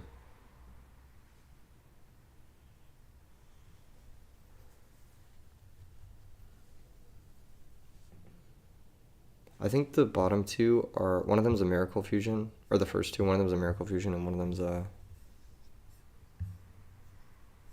whatever. Gilman is gone, so this can't even make Catastor because he drew the Gilman, unless he plays 2 Gilman. I know some people have been playing 2 Gilman now in Diva Hero, which I think isn't bad. Malicious activation. This can make Dark End, which is pretty good.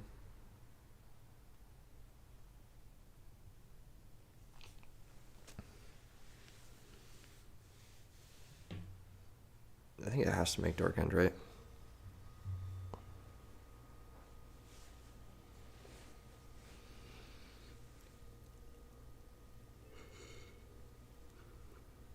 Oh, I was gonna ask if there's prior. I mean,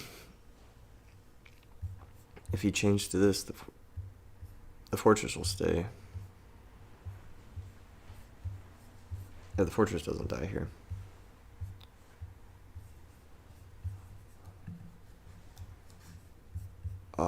Wait.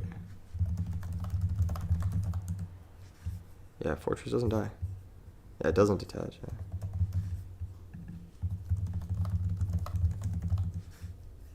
What the fuck? Why is it? I'm not a robot. His name is literally Robot.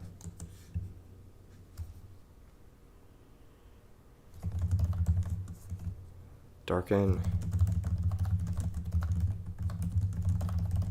Darken needs to lose attack to resolve. That Fortress doesn't die. This needs to lose attack to resolve.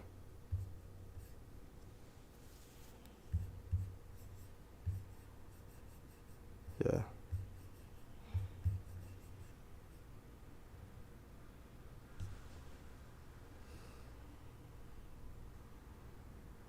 Yeah.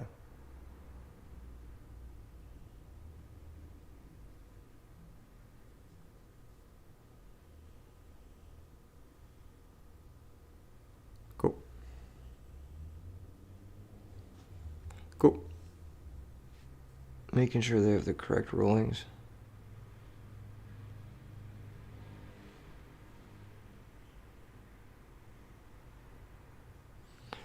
Yeah, so Darken, even though it's insanely broken, if you chain remove it to its effect, if it doesn't lose the attack and defense and doesn't resolve, it's the same as Light and Darkness Dragon or Light End Dragon. It needs to lose the attack and defense to resolve.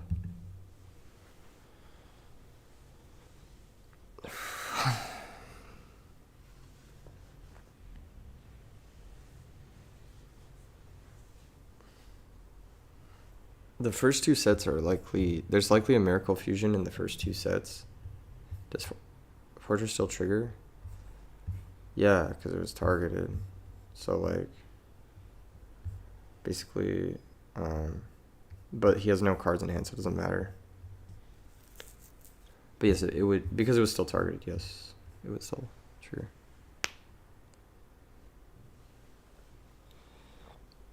What's the benefit of calling priority on dark end, or it doesn't really matter?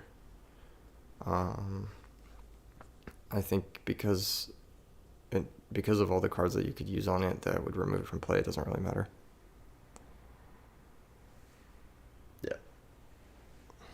Yeah, I knew one of them was Miracle, because he set them before summoning the Dark Armed, and then he was locked under Royal Oppression. So this Miracle can trade with the Peacekeeper, but that doesn't really progress Bad Robot in any meaningful fashion, unless he also has Mirror Force, which he might have. We don't know. Bah, bah, bah, bah, bah.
All right. Interesting. So he dusted the... What? Did I miss something? I looked away for a second. God damn it. I missed something. What did I miss? Someone tell me what I missed. He went Miracle, he attacked. Dusted the dusted the Peacekeeper on the attack, but then shouldn't the Fortress have popped something? Oh, he must have popped something and then he drew. Oh, Smashing Ground on Absolute Zero. Yeah, why not just ram and pop? I guess, is he scared of Mirror Force? I don't really get that.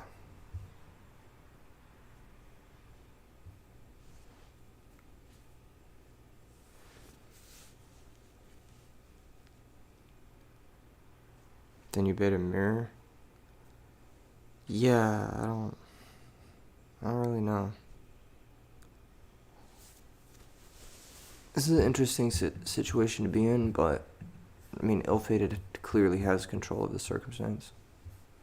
That's a big brain control. He's been sitting on that since the turn he summoned the Dark Armed. Dude, he was actually complaining about skill card, and his hand was live Dark Armed Brain Control Miracle. That's insane. That is so funny. It's always the person with, like, the most nut hand possible complaining skill card. This Royal Oppression is actually kind of bad for Ill-Fated because he's already out a lot of gadgets, and then that means he can't bring back his Fortress. So that's, like, not a great spot to be in. Wow, forces the dust. But that's, like, fine, because now you can just bring back Fortress, right? I don't know, maybe I'm just wrong.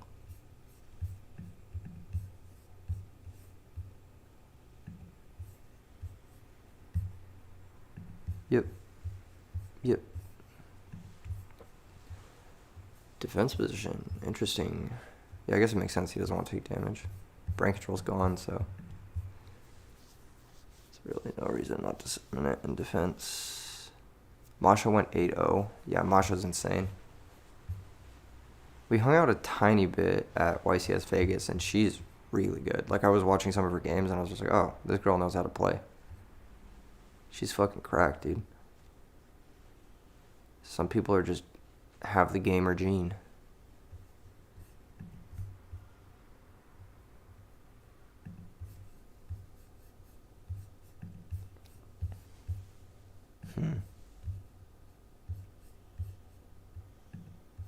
JSH, no, I don't use drugs outside of like occasionally alcohol. Also contrary to popular belief.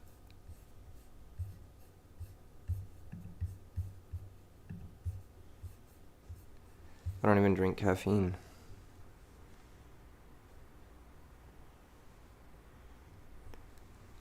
Does Goyo need to remain to take? They form a chain, but obviously he doesn't need to answer this question.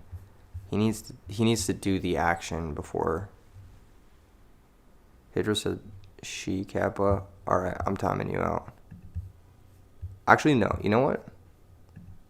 You're infinitely hidden from the channel. Yes, she's a girl. Like, literally, like, girls can't play games? Like, the fuck? Imagine being that fucking stupid in the year of our Lord 2024. Like, what? Yeah, instantly hidden from channel. Bro came in here like fucking second grade, like oh, she's a girl. She doesn't know how to game because she's a girl. Like, what? The reason girls don't play Edison is because they have to deal with fucking idiots like that. Touch grass, Pedro. And I don't mean outside of your second grade classroom. Alright, Thespi, you're also getting fucking banned. Fucking. Bro, weird ass day one fucking sexist in the chat. That's crazy. That is insane. That is actually insane. I guess it tracks the guy who's fucking saying the Tate shit.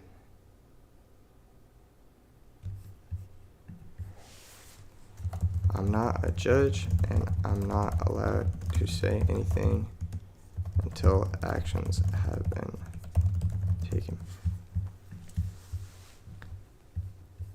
Typical Tate fan? Yeah. Fucking dumb as shit, bro. Who hurt you, bro?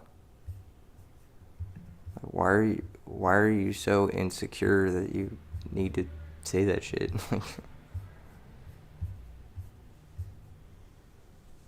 Why are people stupid?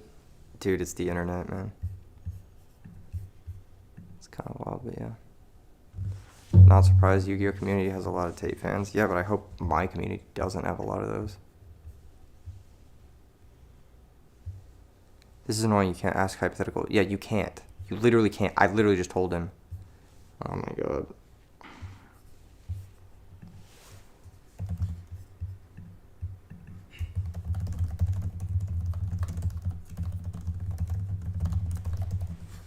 Yeah, judge isn't allowed to answer till you take action. Yeah. Please make a play. Okay, so he's gonna attack. So he's attacking. He can take it, and then Fortress will pop the Goyo. Yep, that's how it'll work. Okay, cool.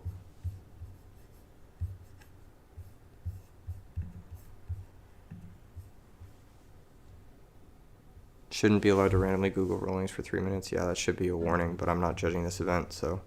Sonic Game says, how do you volunteer for judge? I can mod you in the Discord if you want to judge these events. It's a lot of work, though, so. Oh, wow, what a top tech. What an insane top tech. That was so good. Holy shit.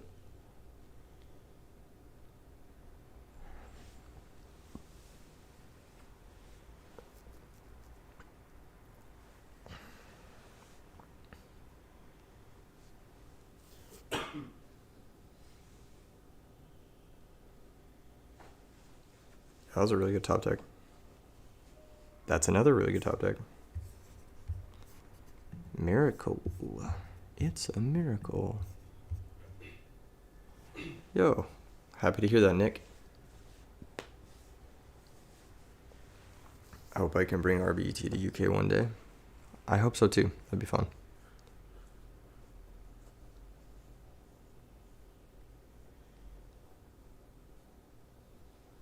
Hell yeah, dude. Always appreciate the help.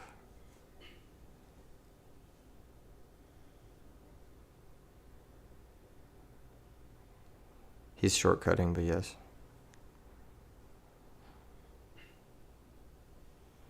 How do you have 3 back row and none of them out a monster? Wow. That's tough.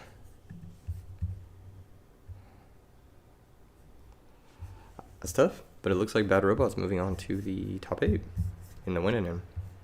That was a very close game. Crazy top decks on both sides, but Bad Robot drew more broken shit, so that's just the way it goes. I think there was a couple of plays that Ill-Fated could have done a little bit differently, but yeah. Good run. Congratulations. This was the last game we were waiting on, and so we should have your top 8 breakdown shortly.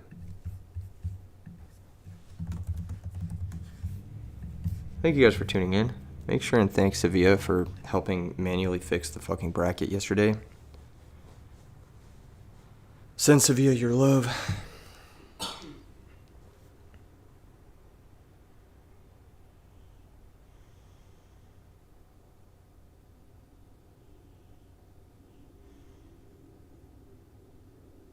Cool. Alright. Looks like the bracket's gonna be finalized, and hell yeah. GG's Ill-Fated. That was really close. Should have pulling the Diva when summoned. The first one, absolutely yes. But the more you know. Congratulations on your run. I think if you play again, you'll probably top. I mean, the deck looks solid. Yugioh is still playing. Is he? I thought that was the last round. Oh, I suppose they are still playing. Game 3. Never mind. This is, I believe, a win in. Because Yugioh lost to Masha, and I think OG99. So OG99 was the one who won the last RBET. He might go for the back-to-back.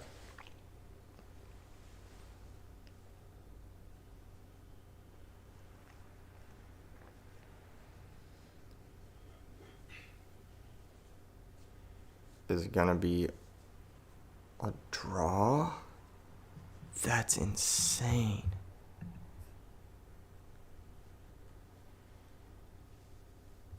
Okay, interesting.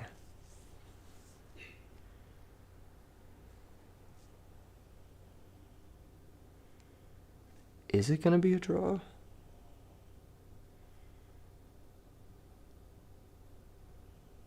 Huh. Really interesting. Well, Sevilla's going to handle it because Sevilla's the GOAT, so we out here.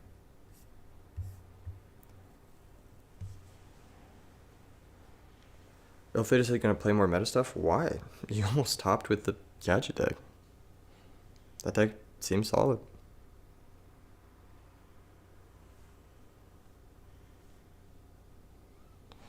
But yes, of course. Glad you enjoyed. Glad you had fun. Is Roundock still in the tournament? Probably not. Especially if this is a draw. Because then there's 7 1-on-1s, which fucks the whole top 8 up.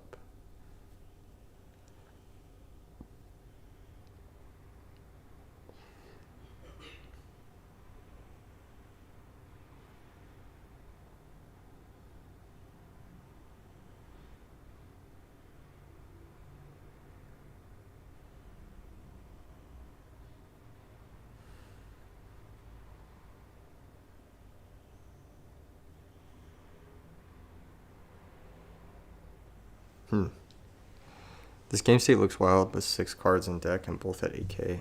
Yeah. It is wild. GBO says RUX1. Same. Oh no. Don't do it. One of them's gonna do it. I'm looking away. Nobody is seeing anything. If one of them were to do something, I would not see it. I would not know. I would not know if one of them were to give to the other one. Also, I do want to say that all future RBTs are going to be double elimination because Swiss is a fucking nightmare. We had a bunch of games going to time this one, and also if the bracket crashes,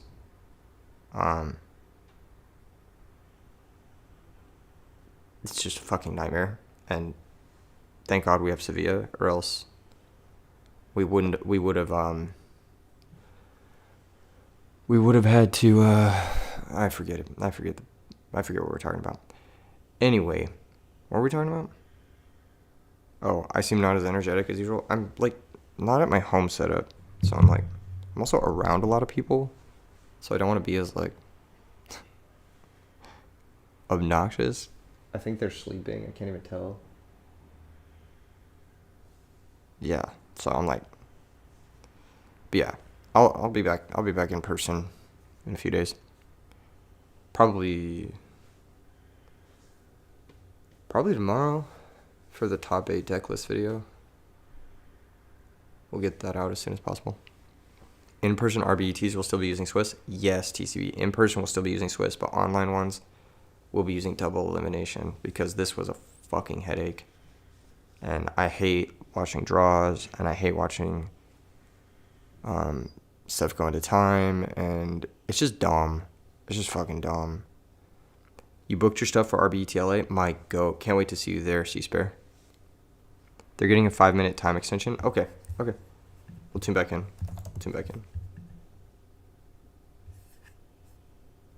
Cool. 5-minute time extension. Okay. Cool. But yeah, and also double elimination's way easier on the judges because obviously, naturally, a lot of people leave the tournament almost immediately. As a result, Nick said, did Chainburn win? Probably not. Ian Coates says, am I going to Nats? As of right now, I don't have plans to go to Nats. I'm a little bit salty that they scheduled it over the same day as what we had planned for the RBET. So, and I have a little bit of a bad taste in my mouth from Las Vegas as well. YCS Las Vegas, so I'm probably not going to be going to that. From 6-0 to 6-2, you're so sad. That's tough, Cold Madness. If you have good breakers, you might make it, but what's up, Team Beaver? We lost both dice roll. I mean, maybe play a deck that's better going second, Kappa. Maybe you should have played Fairies, Cold Madness.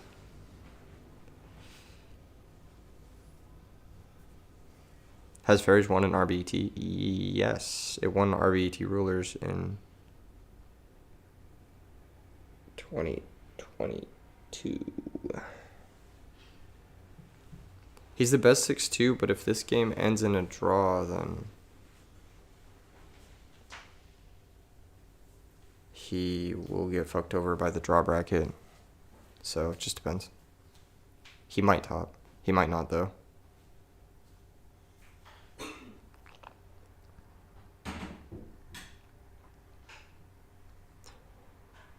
Your top is cursed every time.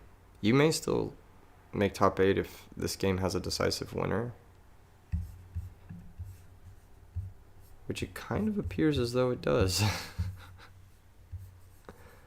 They have 5 minutes, so he just needs to play.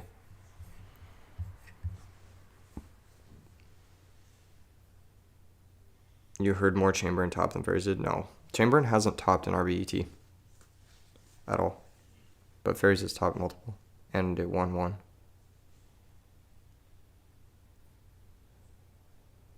Okay, just speed running here. Is there a battle fader? Drago. Alright, there we go. Cool. So, this is not too keen on this time extension. Ooh, that's tough. I mean, that's tough for both of them. OG99, aka Demon, he won the last RBET, I believe. And it looks like he's playing Value Turbo this time. So, or not Value Turbo, sorry, Dragon Turbo this time. So, he's gonna make it a top 8. Rough one for GBO. Obviously frustrating. But, yeah. Swiss is frustrating in general because games don't get to play out. And then it's like, then you get that moments where like, you have a time extension, you're like, whoa, what the fuck? Now I have to play, and when you're not expecting to play or whatever, but at the same time, like, you know, the vibes. All right. Plus, we don't know what was happening with GBO's play in the turns leading up to time. He might have made some plays that were like specifically tailored towards him being in time. So, I don't know. We're gonna see what is happening.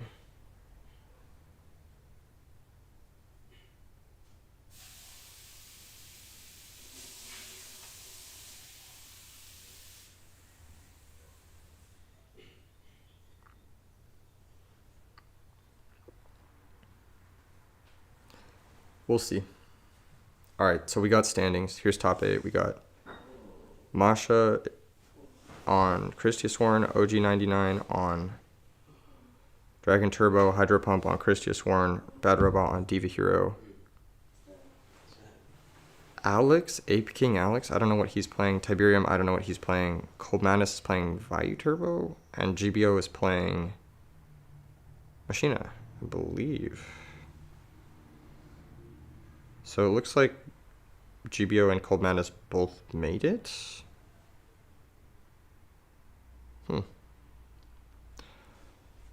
Interesting. Extremo at 11th with X Sabers.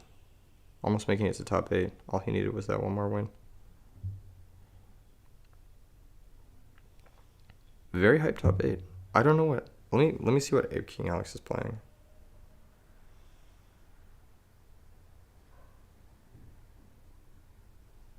So I can get you the full breakdown.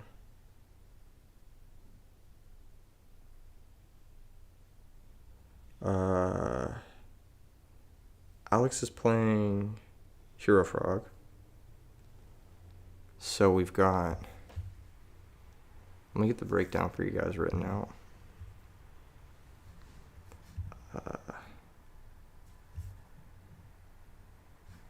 Put it up here. Can we watch the Christia Sworn duel? Yes, we can. Give me a moment, folks. Hashtag thank Sevilla in chat. So, we've got Masha, Christia Sworn, OG99, Dragon Turbo, Hydro, Christia Sworn.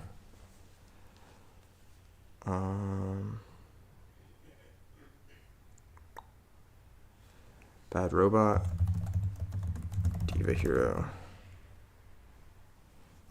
Ape King, Hero Frog, I think Tiberium, I'm gonna find out what he's playing, and then Cold Madness, I think is on Value, I don't remember, and then GBO is on Machina Light Sworn. So pretty diverse top 8 actually. I think Christia Sworn is looking good into the field so far.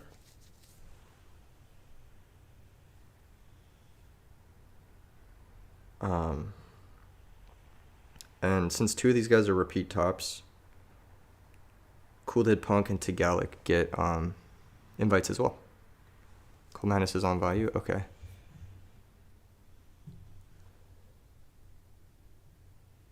Let me see what Tiberium is playing.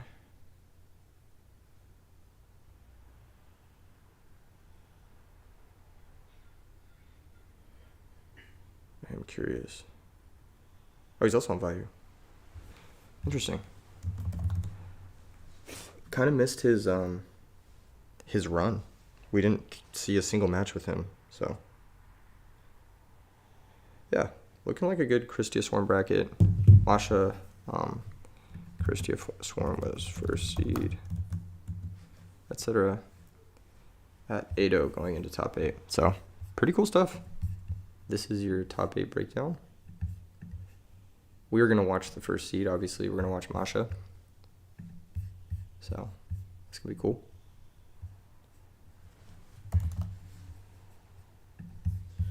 And I believe first seed plays 8th seed. So it'll be a rematch of Masha versus Yugioh, I believe. I could be wrong though. That may get switched. We'll see. I'm pretty sure that's it though. We'll see though. Not 100%, but we should be.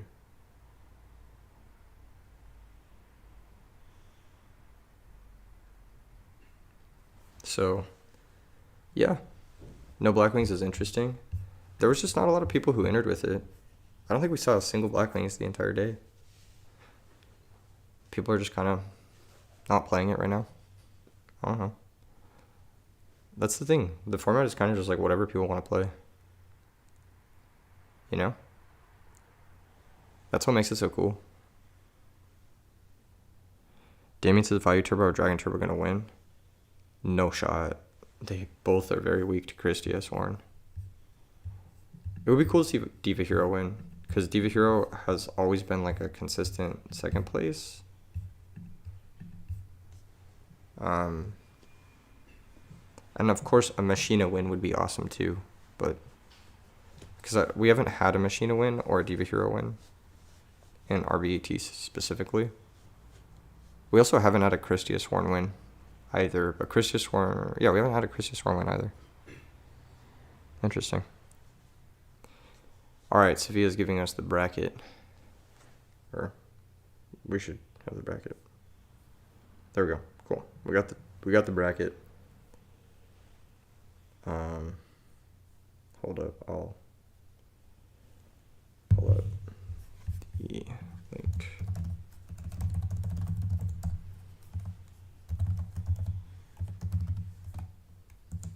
I think it's this. Cool. There we go. Yes, it's going to be Masha versus GBO. We could also watch Hydro Pump versus Tiberium. Actually, since we've already watched Masha versus GBO, let's watch Hydro Pump versus Tiberium. I think that's going to be the most interesting one. Yeah. Let's watch that.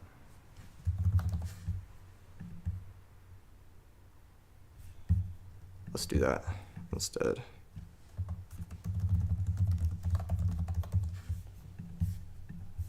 Oh my god, Dueling Books is breaking.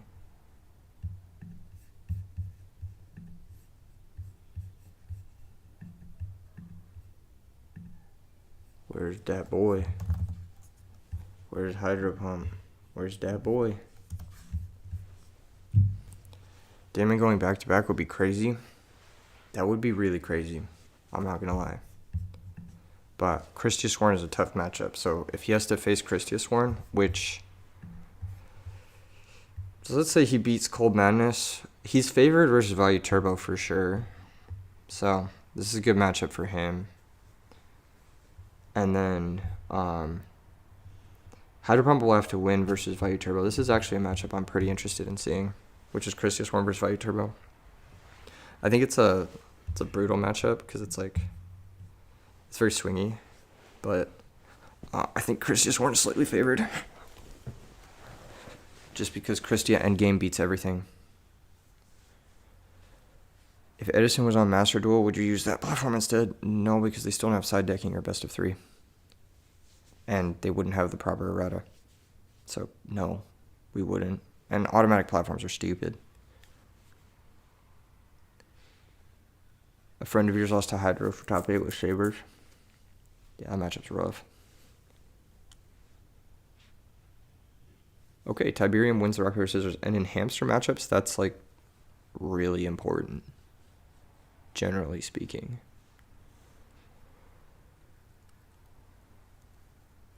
Like if you don't have the hamster initiative, we talked about this earlier, but yeah.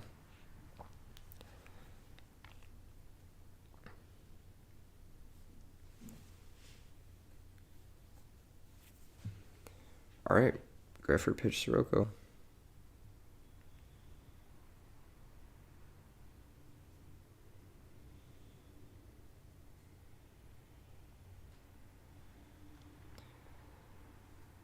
All right, is he gonna summon it though?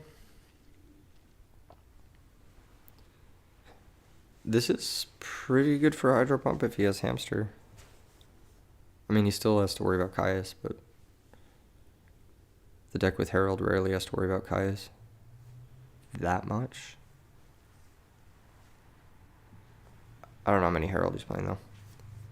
But yes, everybody's tuning in for this right now. Make sure and smash like for the bingo.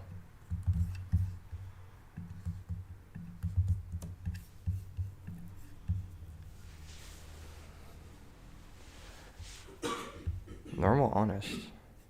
Huh.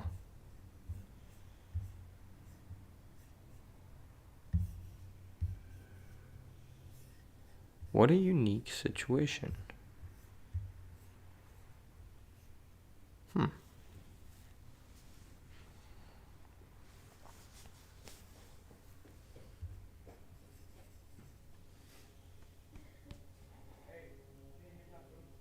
Five-headed dragon. It could still. If OG99 summons it off Future Fusion. Unlikely, but it could. Yeah, Sevilla. That would be cool. Yeah, if you want to do that. That'd be hella cool. I can always do it after the tourney too. It's not a big deal when it happens.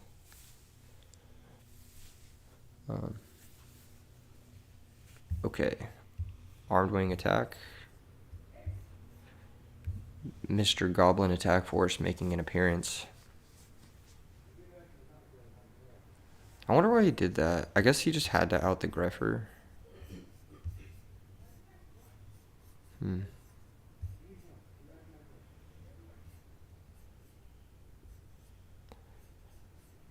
This is really interesting. But obviously having no spell miller and no actual miller and going second is terrible for Hydro Pump. Like, just really, really bad. Okay, there we go. That's a start, I guess. Where's the third card? Okay, so 2 fairies, 1 sworn. You can search Arcus here, but it's not very good, I don't think. Actually, Arcus is okay. Yeah, if you search Arcus, you can't die for a turn. So, like, you could, like, summon Arcus and then just pass, and then you have Arcus Honest. And then with Arcus Honest, like, they can't attack over your guy, and it just gives you a turn to mill too. Alternatively, you could risk it into the back row with, like, Jane or something, but like, there's just 100% chance the back row is bottomless or deprison because he set it behind Greffer, right? I think he's seeing the line the same way. He needs to get his grave developed, because once the grave is developed, like, the Lightsworn deck is pretty favored. But before it's developed, it's like, yikes, you know. But yeah, Arcus is MVP in this matchup. Oh, that is really bad. That is really bad. He'll still get another 2 mills off this Arcus, but it's just like, you have to waste the Honest on the Armageddonite. You're just down. Can you use Honest Arcus? Yes, Honest doesn't target. So yes, you can use it.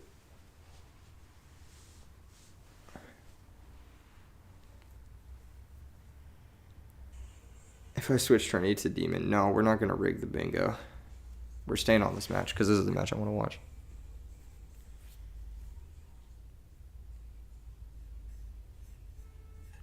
So, yep, trades the Armageddon with the Honest. That's tough, man. That's tough, though. He needs to survive another turn. It's going to be kind of hard, I think. Maybe not too hard. Arcus the MVP. Yeah, Arcus is, in this matchup, the best card. He waited for my speech. No, he's not watching the stream. I can pretty much guarantee he's not watching the stream. He's going to make Stardust Dragon. Sets the back row.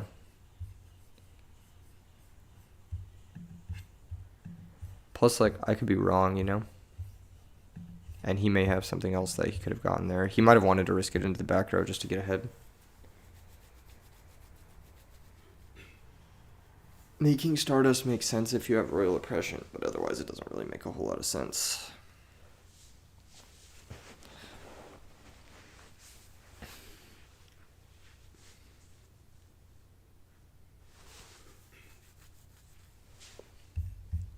You know what would go crazy here is actually Beckoning Light. I think Beckoning Light would be a game-winning card for Hydro Pump right now. Just because, like, the Value Turbo deck can never beat this card once it's in play. So, if you can just defend it the whole game. Is the stream on the delay? It's on a slight delay, yes.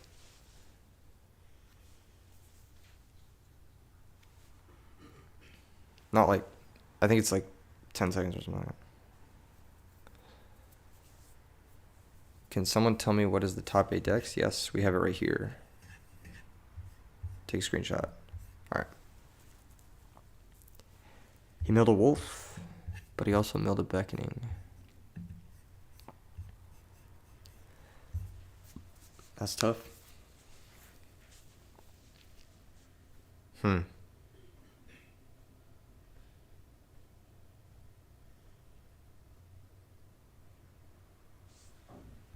Now what, though?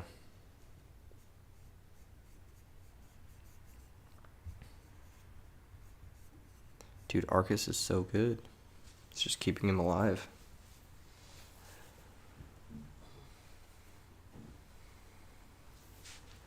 These are the types of draws from Value Turbo that are so good. The ones where you don't have to high roll off Ryko mills. And you haven't drawn your values and shit. Necro Gardener wouldn't be a terrible send here. Yeah, there it is. He might have drawn his third value.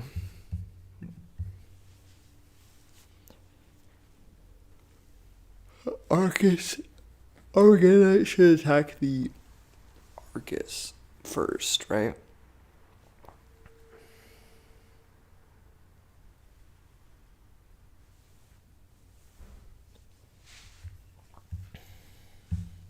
Man.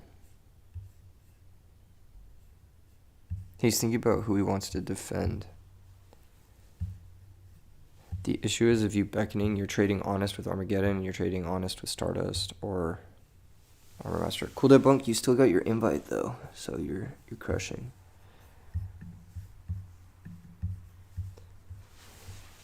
Now we do know Hydro Pump is on the Threatening Roar technology, so he might be trying to Threatening Roar to buy himself some time. But I'm not even certain what Threatening Roar will buy him time towards, unless it's like specifically Cold Wave.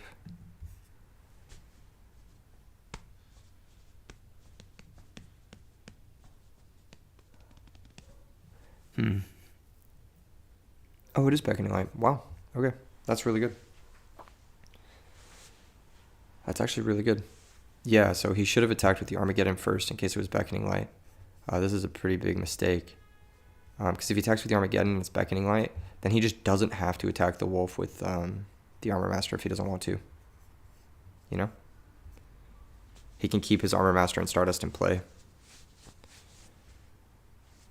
So this is just like worst situation for him. I think you add back Celestia doesn't sound right. Does it?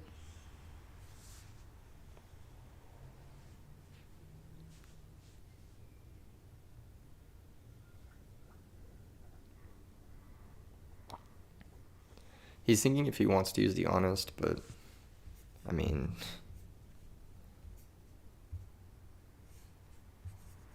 you gonna let the wolf die when you already have the name?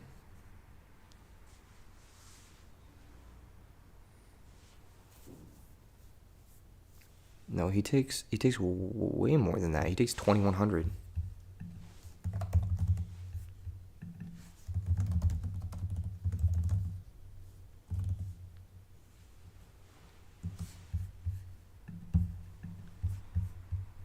Yeah. Looks like Hydro Pump caught it too. Yeah, there we go. Okay. Yeah, he was doing the math for something else. His brain got crossed wires. So Armageddon Knight attacks Arcus. He's not going to use the honest there. And he's going to let the Lightsworn name hit the grave. Bro, I don't know. I might have wanted to... No, yeah, I guess you need to keep the honest because you need to kill the Stardust somehow. But...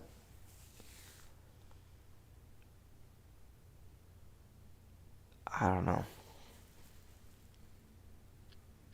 Yeah, I don't know. I guess you could technically go Celestia, force the Stardust, and then JD. But if he has oppression, then it stops the JD.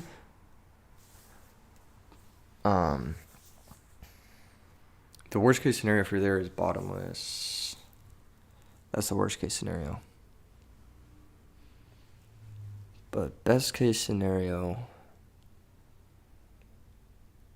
it's oppression, and then you can oppression the Stardust coming back. I don't know. He has Herald to stop Stardust. Did he add back Herald? No, he didn't. He added back Celestia JD Honest. He didn't add back Herald. What's Masha's name on DB? The Ice Queen.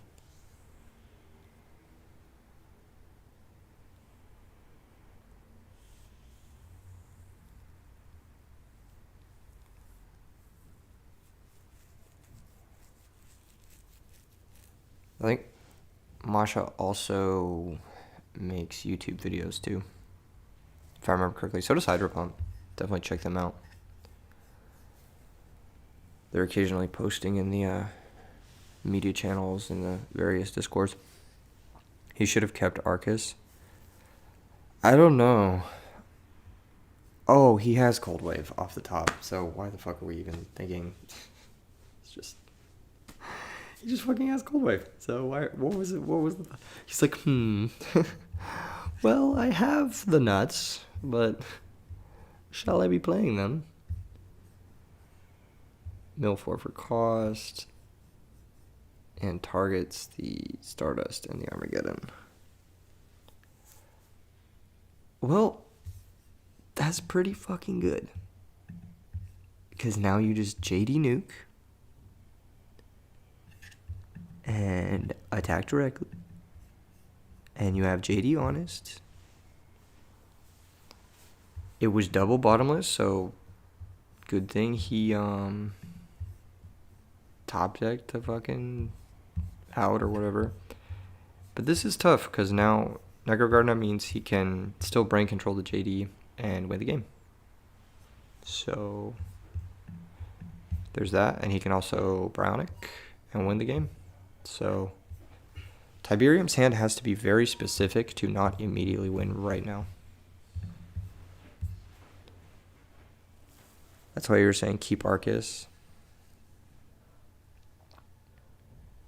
Oh, we can't brain because of Cold Wave. Yep, that's true. But I mean, like, he could do it on following turns. He can't brain specifically this turn because of Cold Wave, yes. Man, Cold Wave is so stupid. Holy shit. That card's so dumb, man. Just know. Good luck, have fun. Dude, I can't believe we ripped Cold Wave. What a fucking insane top deck. That's so nuts. That's so nuts. I mean, that's why you play it, right? That card is so fucking good.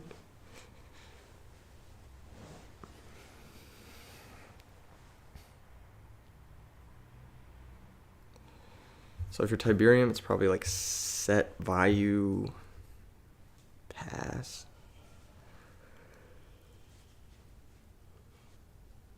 Switch Stardust is bad. Loses to Jane. But I guess he's not attacking the set monster ever anyway. But the set monster is 1000% value, so if he has Jane, he can like summon it, run over Stardust, run over the set value. Honest attack over Stardust puts him out of brain range. Yeah, that is also true. That is also true. Because he knows the Honest. Yeah, maybe he just has to switch it to defense. Watch him top of 4, but it was Dyna. This is game 1, so I don't imagine him playing Dyna in the main. Yeah, you know it's not a Raikou, because Raikou becomes... no, I guess you don't know it's not a Raikou. You can assume it's not a Raikou. It's probably a value. I mean, it's definitely a value. Blowing up the field here is actually a choke. Oh, it was a Raikou? Wow. Never mind, I'm bad. That's why Hydro Pump's in top 8 and I'm not. God damn.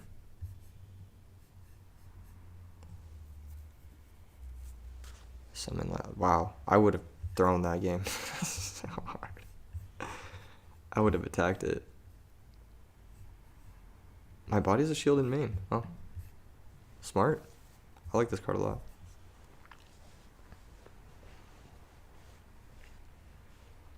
Cold Wave Fair card.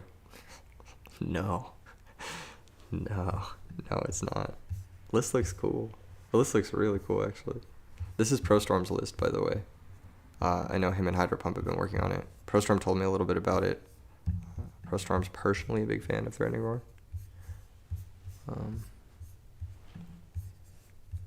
Yeah, he did have the brain. I mean, that's just game anyway. So, yeah. Crazy. That's kind of what I was saying. Like, a few turns back when he had the Cold Wave, I was like, this still isn't... Because of that Necrogarden Ascend, this is still rough because of the JD. Oh, wait, it might not be game. Maybe he doesn't have lethal. Does he not have lethal? Oh, that is so funny. Dude, he has Plague JD. He can only deal 3,400. I can't. Oh my god, that's so fucked. That's so fucked. Dude. That's so fucked. That's so fucked. Well, JD can't nuke anymore, but he can still summon Honest and force a deep prison. If it's Mirror Force, it's really bad. But if it's Mirror Force, then he would have attacked with the Plague, because then he could guarantee the Plague lethal on the next turn. So, you know it's not Mirror Force, because then he would have attacked with the Plague to get the 2-turn. You know it's probably deep prison, so you can just summon Honest, swing. Is this game 1? Yes, it is game 1.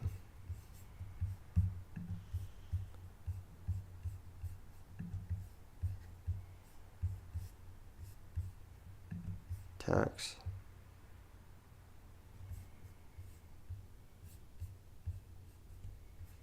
Thinks there on possible deep prison. Yeah, he has deep prison. I don't know if I would have attacked with JD. I think that was a mistake. You're not supposed to attack with JD there. You're just supposed to like pass. You force a deep prison with Honest, then his Plague dies, and then you just bounce the Honest and you say, okay, go. But maybe he can't afford that because he has 6 cards in deck. Man, that's ugly. I don't think you leave the Honest in play. I think you bounce it. Yeah, leaving it in play doesn't make a lot of sense. Because then top deck Sirocco kills you. That was really bad.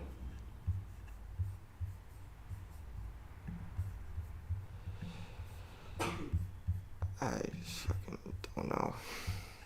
Alright. What does he got? You know what would be a good draw here is Soul of Purity and Light. That'd be really good. If he plays it. I don't know if he plays it. But that would be a really good card to draw here.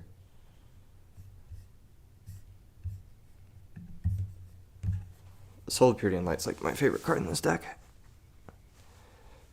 Top deck Burial. That would be the nuts, wouldn't it?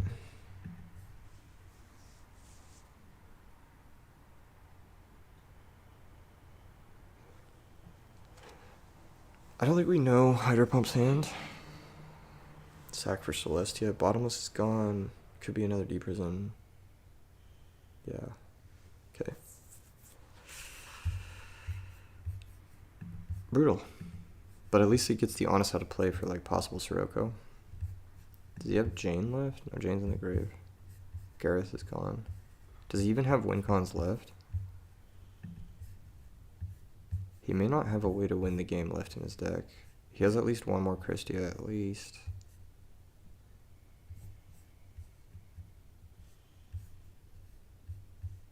Lumina's gone. Does he have another Raikou? Hamster or something like that? No, all the Raikous are gone. 2 Lilas are gone.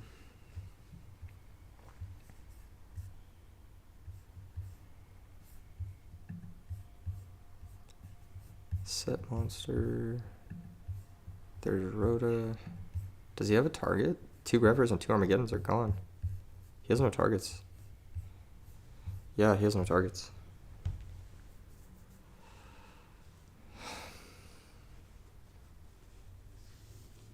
That's really good for Hydro Pump because now he knows 1 card.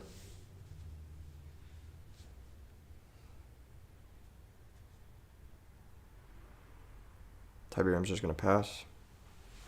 I think the set monster might be a Lila. Oh, it's a hamster. Did he draw another monster?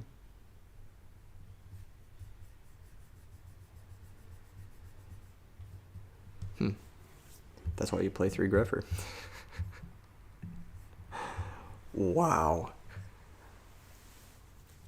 That is insane. That was such an insane game. Holy shit. That was awesome. It's his first game of my life drawing Rhoda dead. Hey man, just play 3 Greffer. It's the best card in the deck. Double hamster for game is crazy with 3 cards left in deck. No. What do you mean it's Christia versus Christia? Value Turbo doesn't play Christia. That was a really good match. The top deck Cold Wave was insane. Yes, you did watch that, William. That was pretty hype. I'm not gonna lie. That was pretty sick. This is our top 8 breakdown as of right now. I don't know if anyone's won or lost their match yet so far. We can check the top 8 bracket in a second.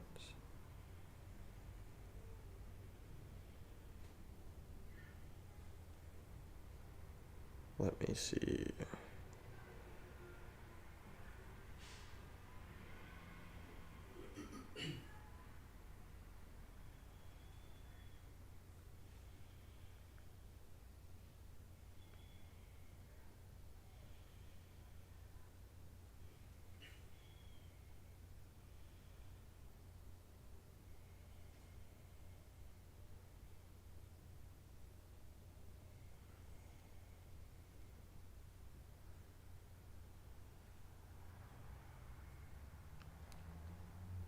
Oh shit.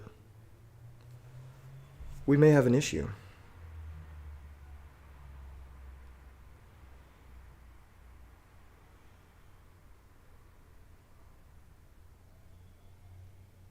We may have to repair the top 8. There may have been a bracket mistake.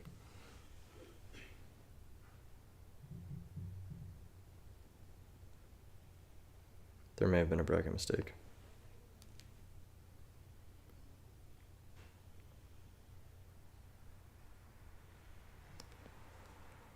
There may have been a bracket mistake.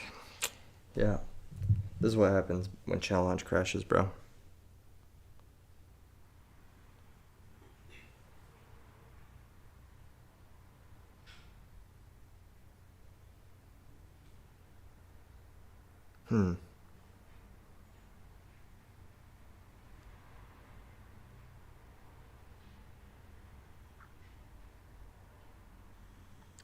Hold on, folks. We may need to correct the bracket.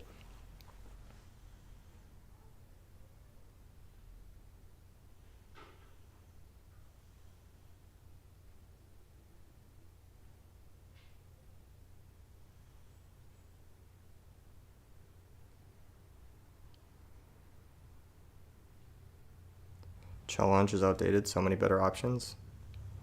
If you have one that works with the Discord bot, let me know. We'll use it. But if you don't have one that works with the Discord bot, then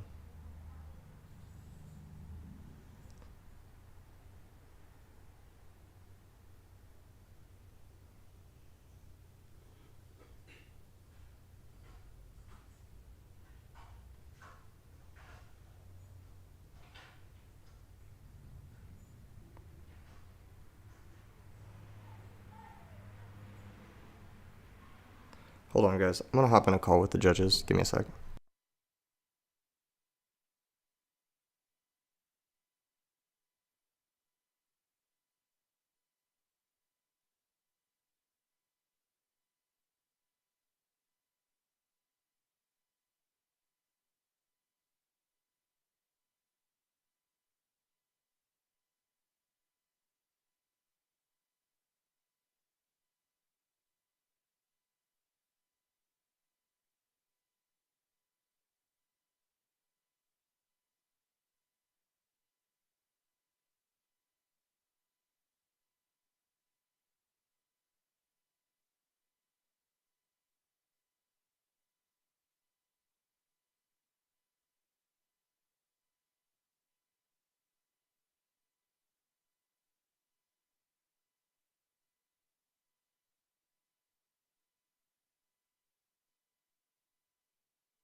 All right, guys. So I'm back, and we've come to the decision that since Wolf can't play in top 8 anyway, we're gonna give him the. We're gonna play out top 8 as it is, and then we're gonna basically give Wolf like a top 8 payout and an invite as well, and just say that one's on challenge basically. But we're just going to keep playing it out as it is because we're already into the matches and I don't want to like fuck everybody up and stuff. So we're just going to keep playing it out as it is. And I think that that's like, it's scuffed, but I think it's a good solution, especially because Wolf can't play. And Sevilla should be announcing that in the Discord very soon. Was that a deck dev win? Yeah, it looks like a deck dev win. DDV is the most toxic card in the format by far. I agree. I completely agree, Ryan Prescott. It is the worst part of this format is deck devastation virus, by far. And it's like that and maybe Norlaris or Christia or something like that. But yeah, I think that the solution we're going to come to is just have the top 8 players play out and then just, pay him and give him an invite. Because he couldn't play anyway, so it's like he would have just had to drop his game and then whatever. It's not a big deal. One extra person gets an invite. It's fine.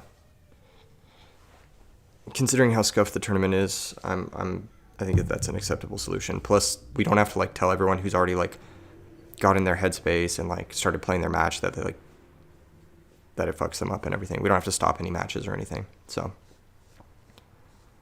I think that that's just keep it going. I also can't be here forever, so to restart top 8 would mean that I may not be able to cover the finals, so that would suck. Obviously, for obvious reasons, so. Whatever, we got a 9th place in top 8. The one time the bubble didn't bubble. Congratulations.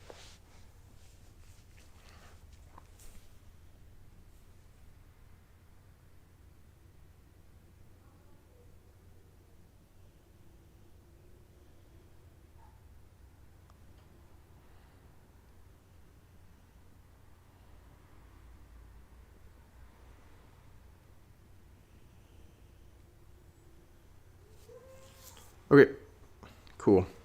So that actually changes the top 8 configuration. That means Wolf got top 8 with Evil Hero Dark Gaia.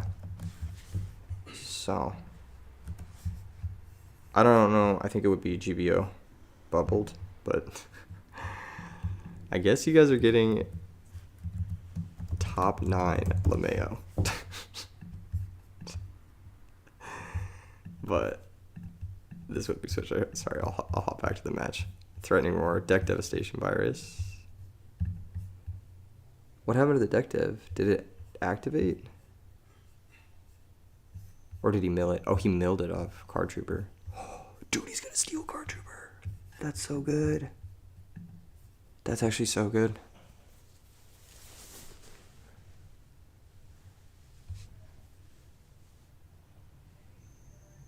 DDV turn 1 is just unreal. Yeah, it's like fucking 5 dust shoots at once. It's so stupid. It's such a dumb card. Is by far the worst part of this format. I completely agree. It's even worse than Future Fusion. Because at least Future Fusion, it's not like taking stuff away from your opponent and like hand ripping them. Wow. Christie Sworn stays winning.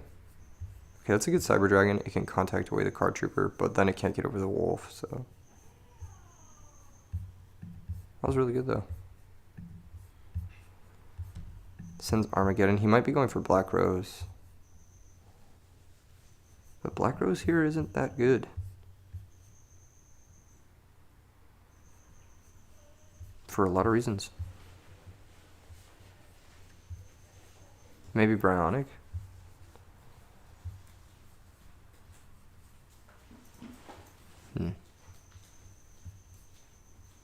Yeah, Bryonic makes a little bit more sense. Because you could bounce your own Card Trooper, bounce a Goyo. Now, Black Rose is also good because you get rid of the back row. So if you're nervous the back row is something good, then it's not bad.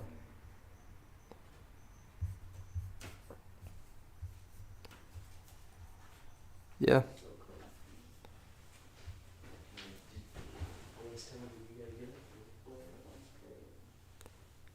You think he thinks he's going to draw from Trooper? No, he doesn't. He knows how Trooper works. You don't draw from Trooper there.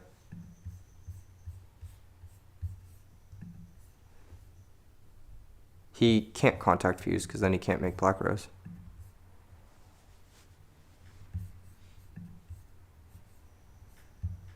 And even then, the best play would be to bounce your own Trooper. If you were going to do that. He popped a Typhoon. That's pretty good. Pretty good card to get rid of. Recharge Pitch Arcus. Does he have 4 names? He does. He has 4 names. I mean, JD's live.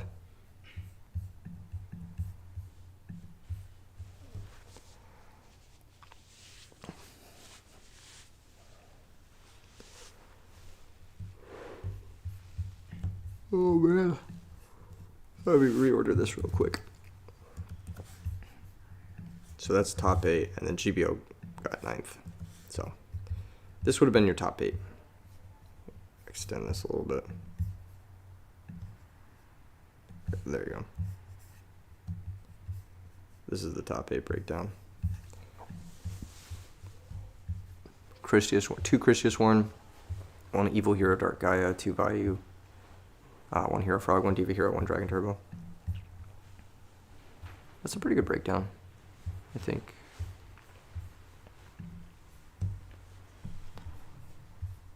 Why attack? What? Don't you want to mill more fairies? I guess, yeah, if the attack resolves. If it's oppression or deck div, then you can get in 1700. That makes sense. The ultimate bubble story. This is a winner for people who bubble everywhere.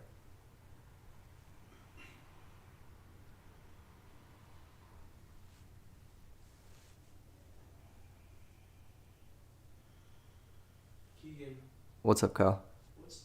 what's the Wi-Fi password again? It's 420 weed 69, yeah? No, it's 420 swag 69. Yeah, all lowercase swag, yeah. Yeah, that's the Dang. Wi-Fi password.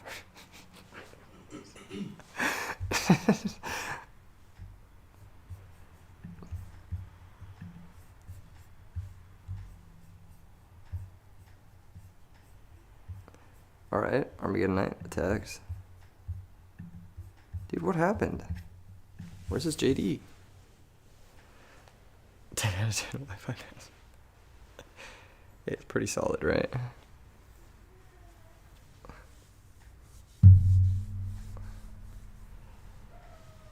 Okay, what is happening? Where's the JD, bro?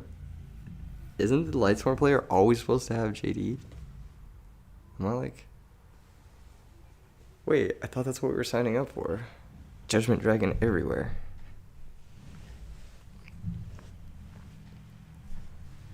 What is he thinking about? Masha beat GBO. Okay, so Masha's moving on to top 4. Okay, DD Crow moment. DD Crow Gaming. That's funny. It's the Lumina. Okay. Just got back in. What game is this? This is game 3. I completely blinked and missed game 2. I think it was like a deck dev. Is this game 3? Game 2? Yeah, I blinked and missed game 2. I think it was like a deck dev game, if I remember correctly.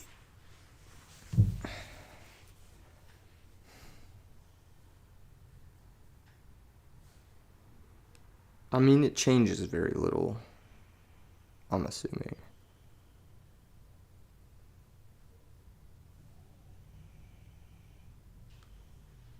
Because Wolf wouldn't have been able to play top 8 anyway. So Masha would have got a bye, but she won anyway, so it changes nothing. Top 8 breakdown is this. There you go. Take a screenshot.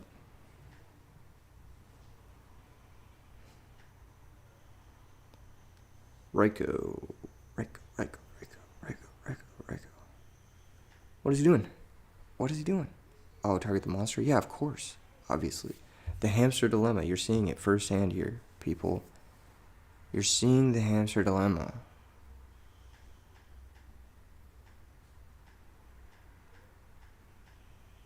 Good morning, Scissor. Dark Gaia, top 8. You're so tired. I believe it. I'm right there with you, bro.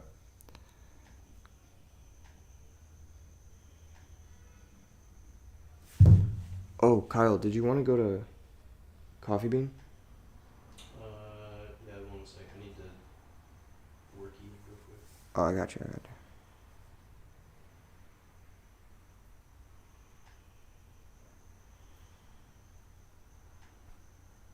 Okay, big OTK moment. He didn't summon his guy. Why didn't he summon his guy? Isn't the whole point to summon the guy? Oh, shit. That's why he didn't summon the guy. Oh, man. That was an insane Mirror Force. Am I going to be at the Maryland RBET? Yes. I'm throwing the tournament. Yes. I'm down. Just talk to me after the event is over. Robert, I'll see you there. Yes, of course. Why would I throw an RBET and not be there? Okay, honest poke. I don't know, man. That's risky. Actually, it's not that risky. What could he top deck to make this even good. I think Tiberium's in kind of a bad spot.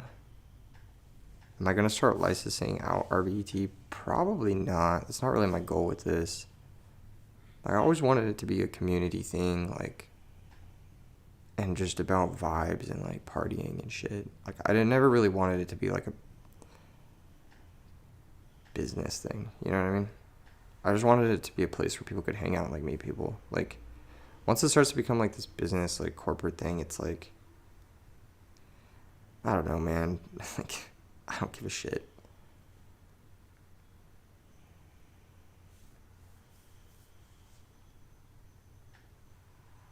Like, obviously, I don't want the events to be like, he dropped a Gorge? Are you fucking kidding me? Dude. I'd be so mad. I'd be so pissed. Holy shit. It's not like RBET is, like, big enough to license out. You know what I mean? Like, and then you have to deal with shit like, dude, there's so many fucking shady people in the industry where it's like, it fucks your brand. Like, straight up fucks your brand. If you, he's leaving The Honest so that he doesn't. Why is he leaving The Honest? Interesting. Oh, so smart. Token crash to play around beckoning, bring back Honest. He says damage calc. Bro, your second Honest is in the grave. You got hedge guard in that bitch. Okay, Emphys Dust. How do you get out of this? JD. You need JD right now. Is there a JD? What? That's crazy. He has 4 fairies and 4 Lightsworn names, and he just never saw a JD or a Christia. Damn. That top deck Gorge was stupid as fuck. I'm not gonna lie. But so was the top deck Cold Wave, so. Congrats to Tiberium. So on one side of the bracket, we've got Masha versus Alex, and then on the other we've got Tiberium versus Cold Madness. We're not gonna watch the Vayu Turbo Mirror. I'm sorry. But we are gonna watch Masha versus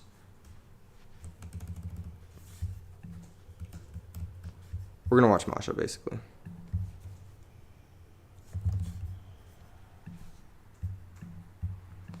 Versus Ape King Alex. Hydra has won before? No, he got second.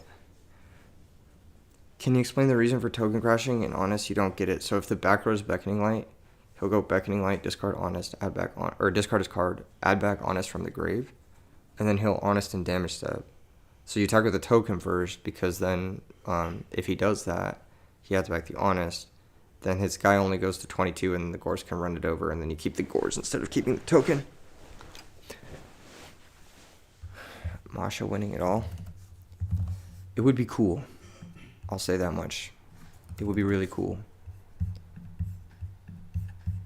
And deserved. But the other players are also very good as well. Who's still in it? I have never seen Ape King Alex or Tiberium before. Cold Madness, I know he's played a lot. He was one of the players that I was like, we should watch out for him.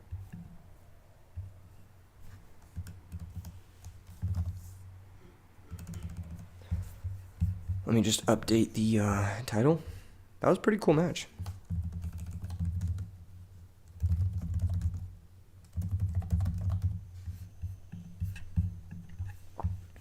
OG99 lost. Yeah, he lost to Vayu Turbo. What do we have in top 8 as deck lists? Right here.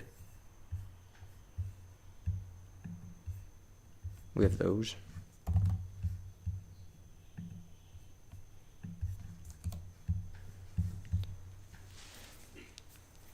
Hold up, let me just make sure there's no issues.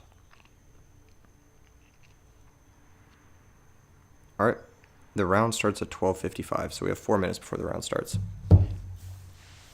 How many total entrants? 202, I believe. Evil Hero Dark Gaia making top 8 truly shows what a great format this is. Yeah, the format's really good. It's really healthy. There were a lot of like cool decks this weekend.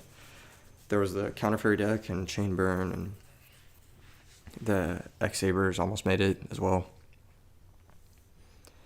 Every single deck you wanted to win got killed by meta so far. OG99 would have won if he activated Upstart. What do you mean? Anyway, this is an interesting matchup. Hero Frog versus Christia Sworn. I'm not sure who it favors. I haven't played this matchup a lot. Generally, Christia Sworn kind of beats up on frogs, but the hero stuff, I'm not really sure. Actually, I'm not even sure if it's hero frogs. I'm like 99% certain it is, though. Okay, so let's see. Machina Light Sworn, Evil Hero are interesting, yeah. Diego says Christia for sure. Yeah, maybe. Depends on the list, too. Like, she could be playing, like... If Christia Sworn player is good, it should be, like, 65-35. Really depends on the mills, doesn't it? Like, low-key. And the trap lineup. Like, if they're, oh, that's my train of thought. This is the one with Guacamero Turbo with Light Sworns. I think it's a hero build with Evil Hero Malicious, but I don't know. I'm gonna obviously do a top 8 video on the list tomorrow, so subscribe, stick around to find out. You already know. It's been a pretty cool RBET, ups and downs as usual, but while you guys are here, all 300 of you, smash like and get us to the RBET bingo goal and play along with us. Okay. One more minute and then they can start. Smoker's win rate with Christia Sworn is probably 85-15 versus Frog Monarch. Yeah, but that's Frog Monarch. This is Hero Frog. It's a little different. The Hero Frog deck is faster. They have like OTK setups. They play a bunch of traps. It's a little bit different. Versus Frog Monarchs, yeah, it should be like 85-15 though. You said Hero Frog? Yeah, I don't know. Like I said, I don't know.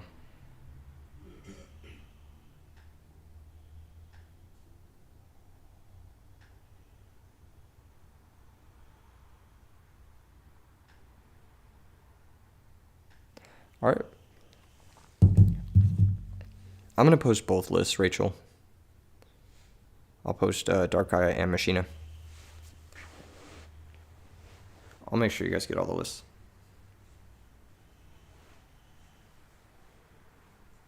I think it's fair. I usually throw in like the 9th place list anyway in the videos just to see like, oh, this almost made it, you know? I did it last time with Galaxia's list. So, same shit.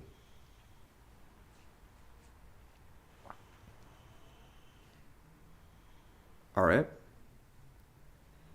Milled JD. It's terrible. E-call. Yeah. So here comes Stratos. Stratos could run over Lila.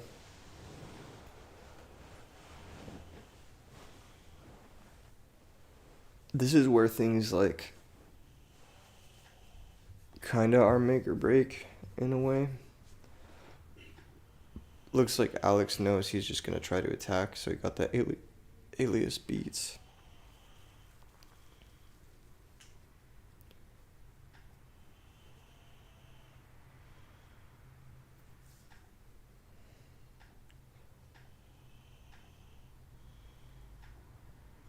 Oh, you're telling me he punted? He punted by not upstarting? That's crazy. What are the chances?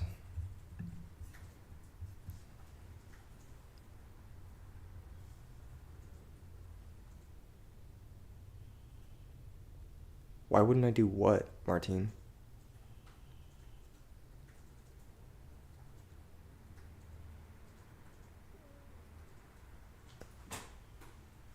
took some fast. Mm-hmm. Took some fast. Is lit.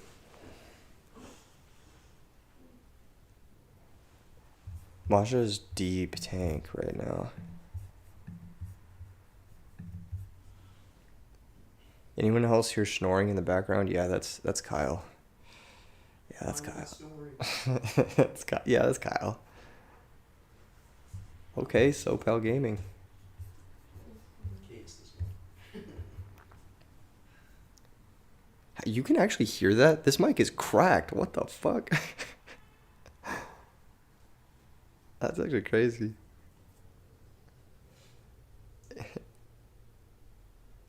Okay. Arcus is insane versus frogs. No direct attack to play around gores, I guess. I don't know.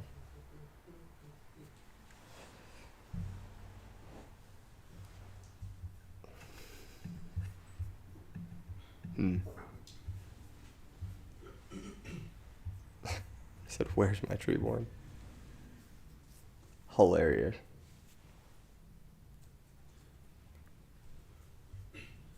He's back. Ladies and gentlemen, he's back.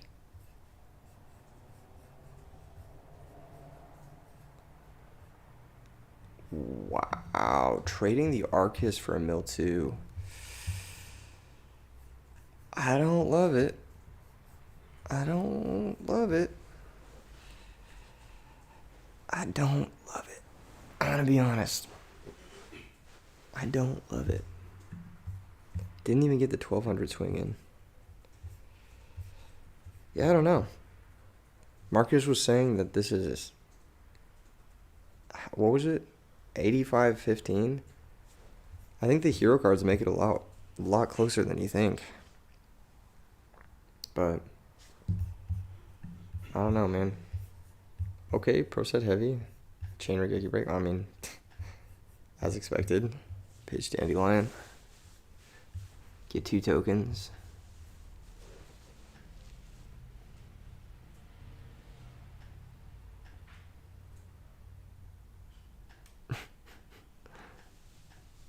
You get the second one too. That's hilarious. Oh, he's got the token bug. Do I know if a Hero Beat deck has ever topped an RBET? Yeah, it has. I think Pro Storm topped with it like in 2022. What's that? And I think the first Diva Hero Beat deck was played by Indikid to a second place finish where he lost to Pro Storm in RBET Rulers 2022. I think that was the first like Diva Hero Beat deck, Step 1. if I remember correctly. I could be wrong. Good. That makes me happy.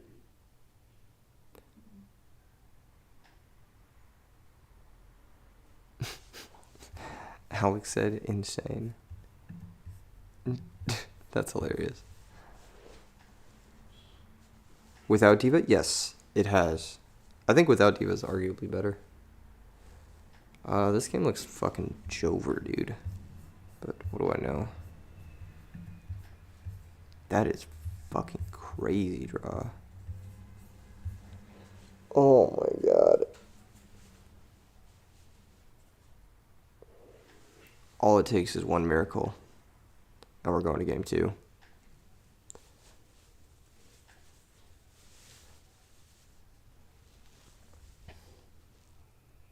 No, you're not summoning Unifrog here. That is stupid as fuck.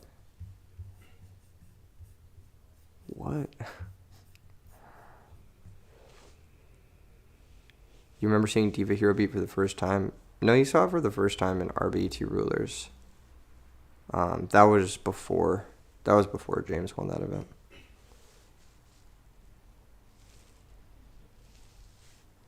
Normal Hero Beat has done stuff in IRL tourneys, like an Ultimate Time Wizard. I don't think like it's topped for sure. It hasn't won anything really, but it's topped for sure.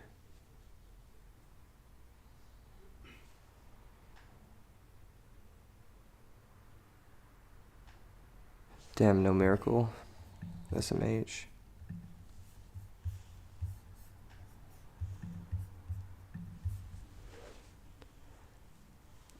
Without Diva, it just seems so weak. Without Diva, you just play more stun cards like Skill Drain and Oppression, and so it's just like better against like the unfair decks. Like it has a better like Lightsworn matchup.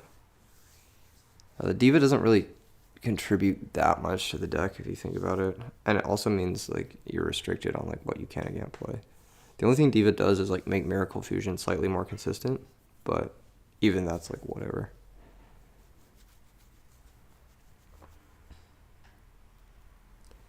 You almost made it, Manic Lord. Congratulations. That was a pretty good run. Oh, dude, it is so fucking over. It's so over, dude. If you're T-setting against the Frog deck when they have this, it's just over.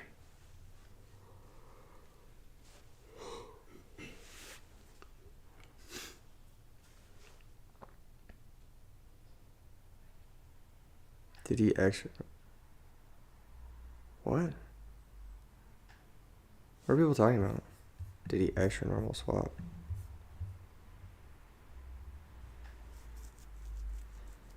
I don't know, I wasn't paying attention.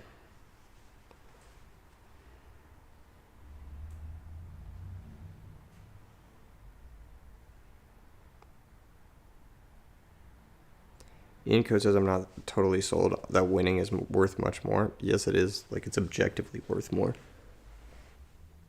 He normaled Substitute. He had two Dandy tokens, yeah.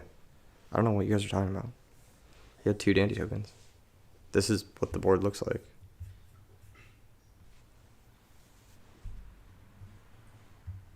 I think he bounced a Unifrog, right, though? What did he extra normal?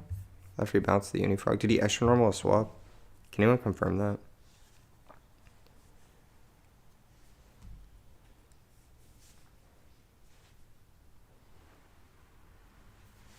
Sevilla, I think he might have extra normal to swap. I don't think it changes this game too much, though. What would be the ruling on that? He extra normal swap? Pretty sure he did? Okay. I totally missed that. That's my bad. He swapped back Unifrog, then he extra normal to swap. I thought he pitched the Uni to special to swap, but now I'm noticing the Uni is not in the grave. Okay. Yeah, I guess he extra normal to swap Frog, which you can't do.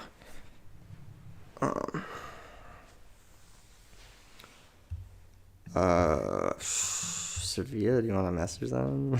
Judge? Gonna handle it. But no one's stopping it. I sound super tired. I am really tired. That is the truth. I think it may be accepted at this point. Should have 1,000 more life points.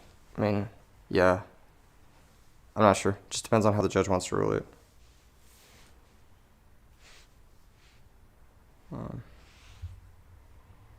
Accepted too much milling. Yeah, I'm thinking like... This is pretty accepted. Oh shit, beckoning? Is that just it? Is it just over? Does it matter even?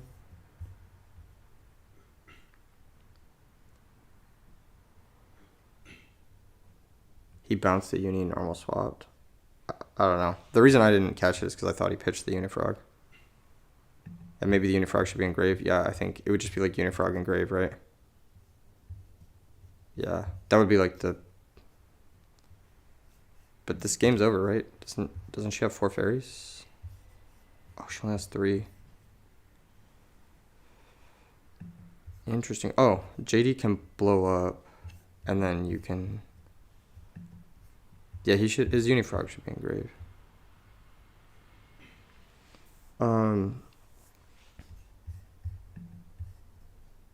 What do you add back though?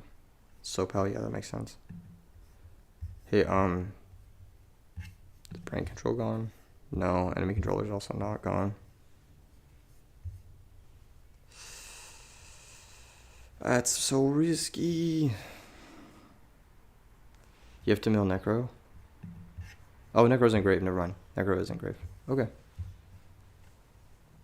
Well, it's not terrible. It's not just over, I guess. The Unifrog should be engraved though.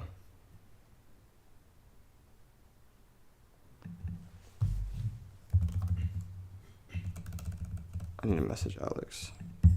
I'll just message him, say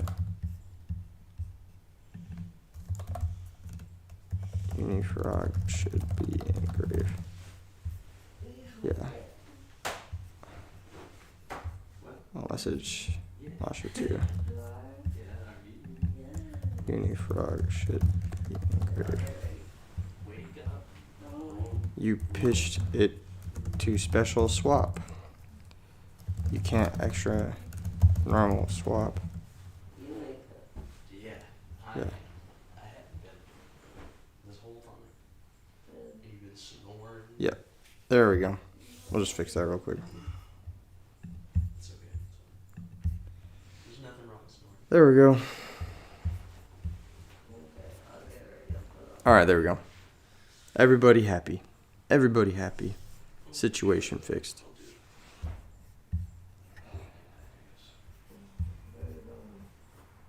Coffee bean.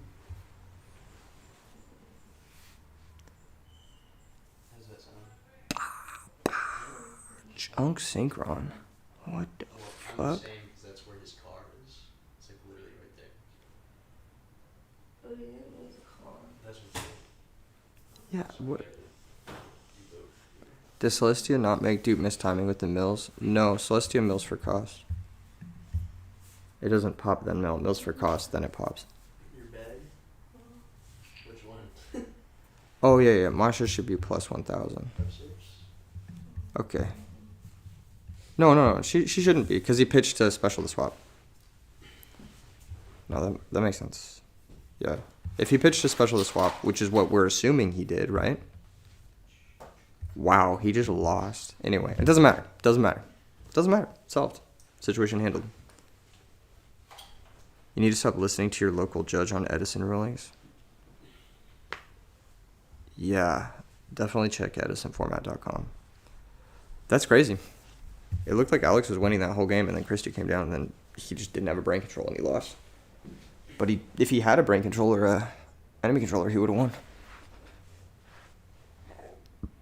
Yeah, you can't swap bounce extra deck monsters because it's a cost.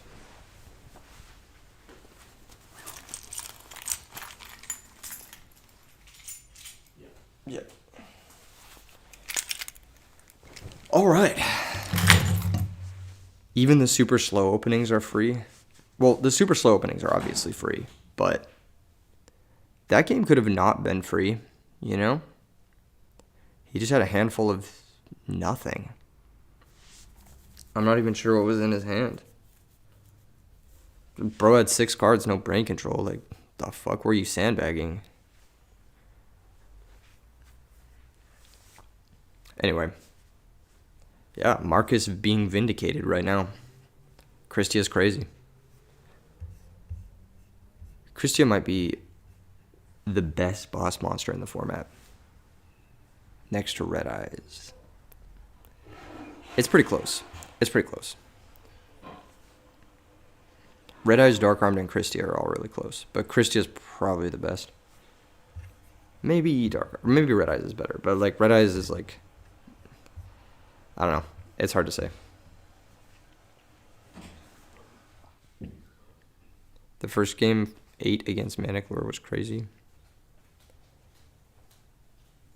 4-4 with Ojamas, that's hype. That's actually pretty good.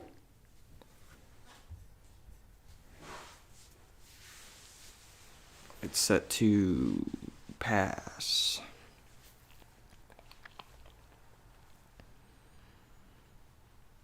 What now?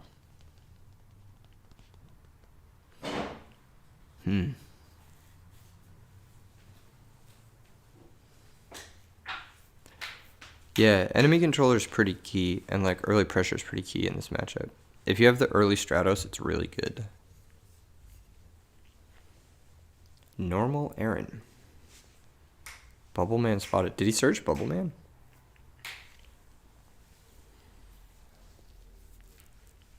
Enter end phase. Interdasting.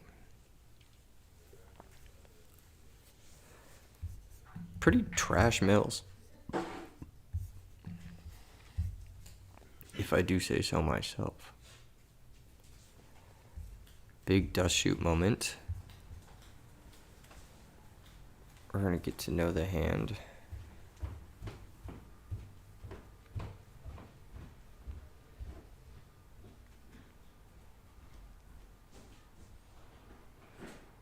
Man. What's the top deck breakdown? It's this. Evil Hero, Dark Gaia, Vayu, Hero Frog, Diva Hero, Christia Sworn, Dragon Turbo, Christia Sworn, in that order of seeding. Chain Regeki Brick to keep the water for a possible miracle.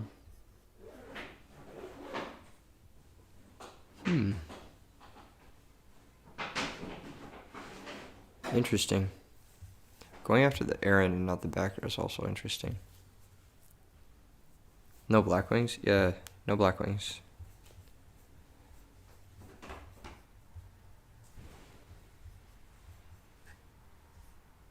No first Whirlwinds? What do you mean?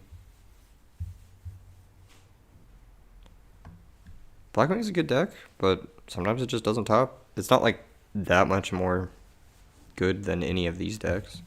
Like, these are all insane decks too.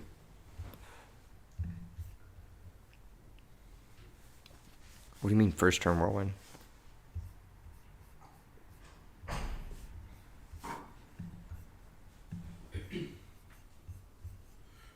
Normal summon alias. Okay. Attack. This is the start you want to have versus Light Swarms. You want to be attacking. And you want to have the back row. And the dust shoot. That's a good dust shoot. That's a really good dust shoot.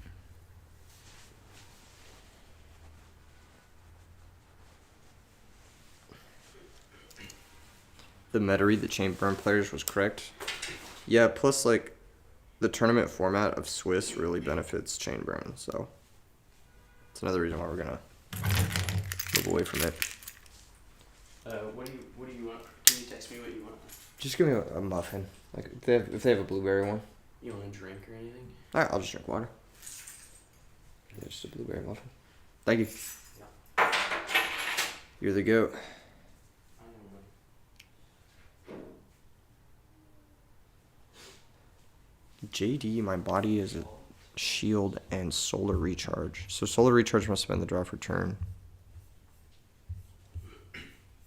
And this is gonna be a lethal miracle fusion. Finally getting the blueberry. Yeah. Nick Bay says, what are the top 8 deck lists? Bro, they are playing right now. We're not posting the deck list while they're playing. Bro, what?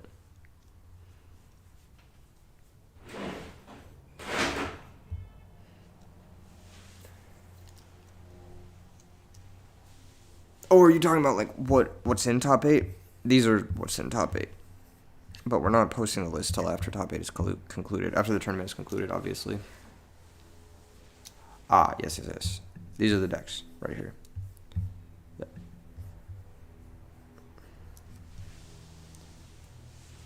Mirror set. It has to be, right? It's either mirror or... what's that one card?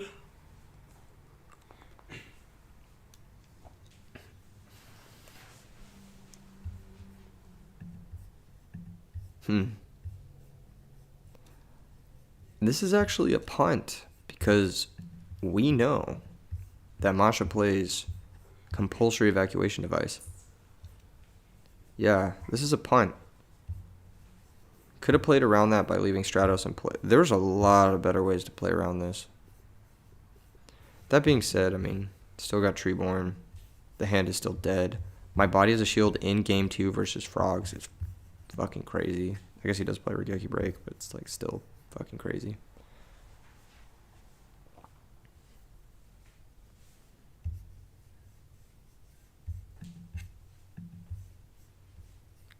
Probably viewing Grave, viewing etc.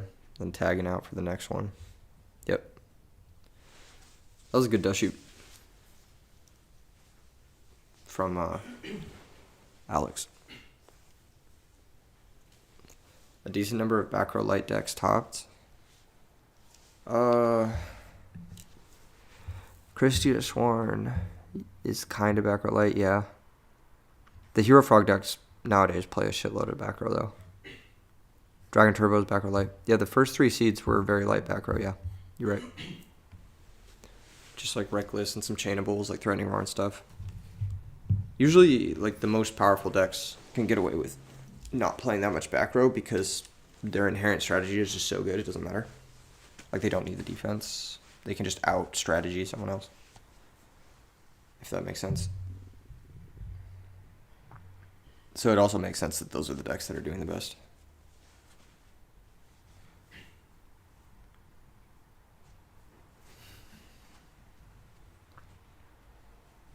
Okay, in phase mill 3.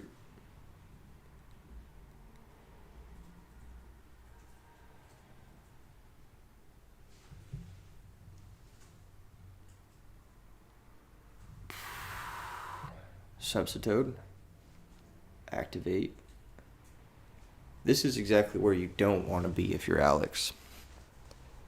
This is a really bad spot. You don't have the Stratos start, and you're going second, and you're passing with an open board, and your opponent got mills on first turn. This is where you don't want to be. This is exactly what Marcus in the chat was talking about when it comes to like the slow stuff. Ian Coach says you saw Hydra was on Wolf. Hydra was on a different list. I don't know if they're both on the same list or not. Or I know they're on a different list, but I don't know if they're both on Wolf or not. That's what I meant to say.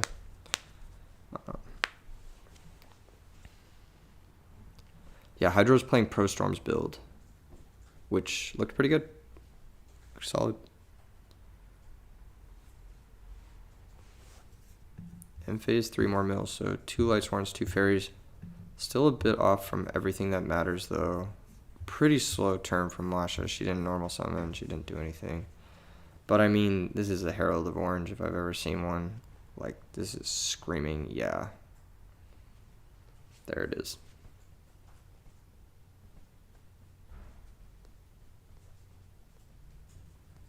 That's going to negate and destroy Caius. And now there are 4 Fairies. You know how this one goes. You know how this one goes.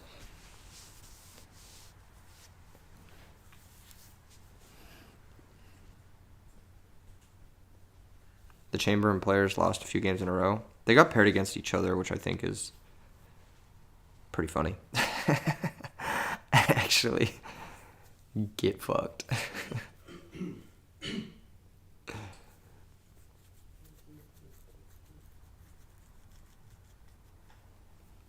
Okay, hella back row time. Sets them both into Lila, though. Lila can just break 1. So you have to have at least...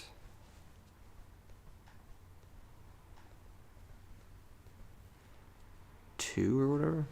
You have to have at least 2 good ones, or you have to win a 50-50.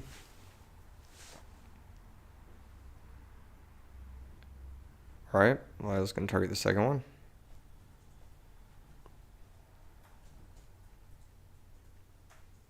Not going to chain. Wow. Christia Sworn cooking, yeah. It's doing alright.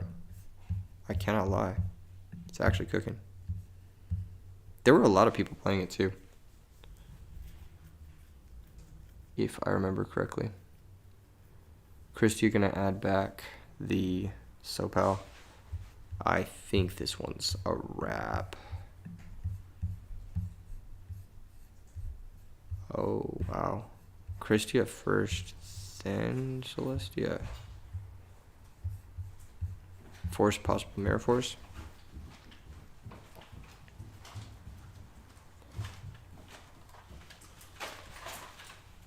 Huh.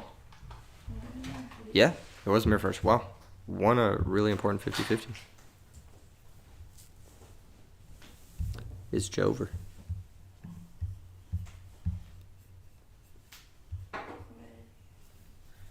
I can't really think of anything that would win here besides maybe like Soul Exchange, Brain Control, Soul Exchange into like Light and Darkness Dragon or something crazy. It would have to be like a crazy combination of spell cards. That's so much work right now, bro. I know. We're going to a coffee shop, okay? Well, You look fine. Nice. All right. Christy is crazy. Actually nuts. GG. All right. So Masha's going to move on to the finals with Christy Sworn. And we're waiting on the winner of Cold Madness and Tiberium. They're both playing Value Turbo. So it's going to be Value Turbo versus Christy Sworn in the finals. Which is cool. Let's see what they're doing. So this is top 4.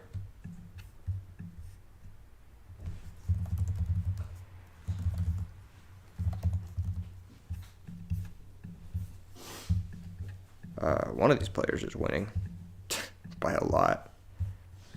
So true, man. Sorry, I forgot to do certain things. I'm doing them, and now I'm done doing them.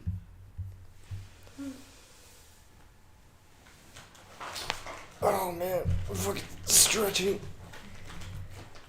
That couch is like satanic, bro.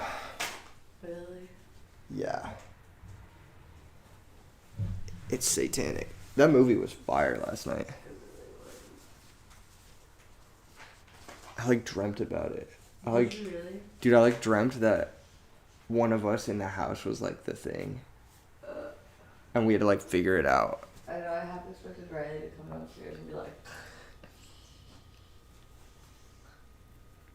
who was it? I don't remember. Huh? I woke up.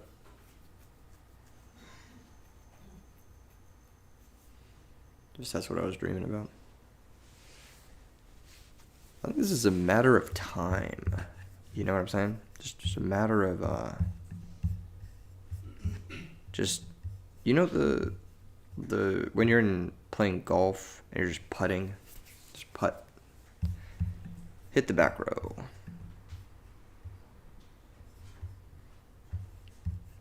All right. So we got Cold Madness versus Masha.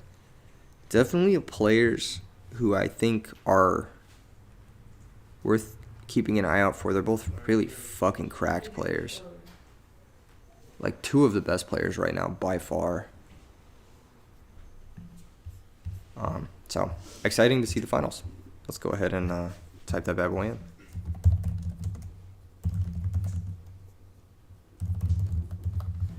Very hype, actually. This is a really hype finals. Both these players are also like very active. Like they play a lot. And so it makes sense the players who play the most are having the best results. I mentioned them before the tournament even started as people to look out for. Yeah, for sure. I did. You can go back in the VOD. There were 3 people I mentioned. I think it was Masha, Cold Madness, and who was the third person? I don't remember who the third person was. But yeah, 2 of them being in the finals makes sense. It was good, it was really fun. Yeah. It's alright. Very icy finals, yes. Ice Queen versus Cold Madness. And last night we watched The Thing, so it's like very icy.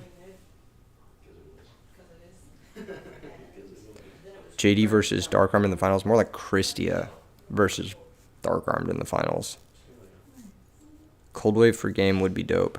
Cold Wave for game would be dope. It would be very fitting.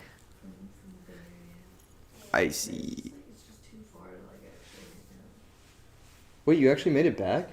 I didn't know you were. When did you get We here? were there like yesterday. It sucks. Yeah. It's so long. Paige, when did you get back last night? Maybe like 5, I don't know. Oh, okay. Because like I fell asleep at like 4. No, yeah, so like Pascal has a flight at like 6. So probably like Oh, okay. between 5 and 6. That makes sense. All right, finals. Let's go. Let's go. Let's go. This guy's scooting. Who the fuck is up and scooting? Okay. I like the house scooter. I think it's... Jesus Christ. I immediately crashes. Get in my head. Bro's riding a scooter in the house and he just immediately... I used to skate out on a scooter. Oh, that's hilarious. Oh, that's funny. God. You guys some coffee? You guys want some breakfast? Yes. Some protein. Brexit. Some protein for the games. Oh, dude, protein would smack. What? That's not fun. Because his car is there and I have to move it. Can they start? Can we start the finals already? Why is this not? You're the street sucks. Just shotgun it. Are they waiting for... I know. What are they waiting for? What's happening? Building suspension. You know what? Let's run a poll. Let's run a poll. I didn't do that scooting. I didn't do nothing. Oh, nobody in this house can scoot. Dude, everybody has crashed the scooter. At least once. Airtop is so good. Who you got? So long. I need to cut it, probably. I need like a trim it. Who you got, chat? Who you got? Interesting.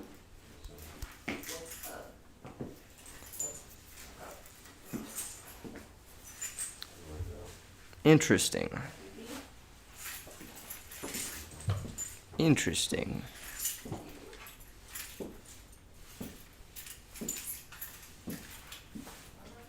Interdasting. Which one is Value? Cold Madness is playing Value.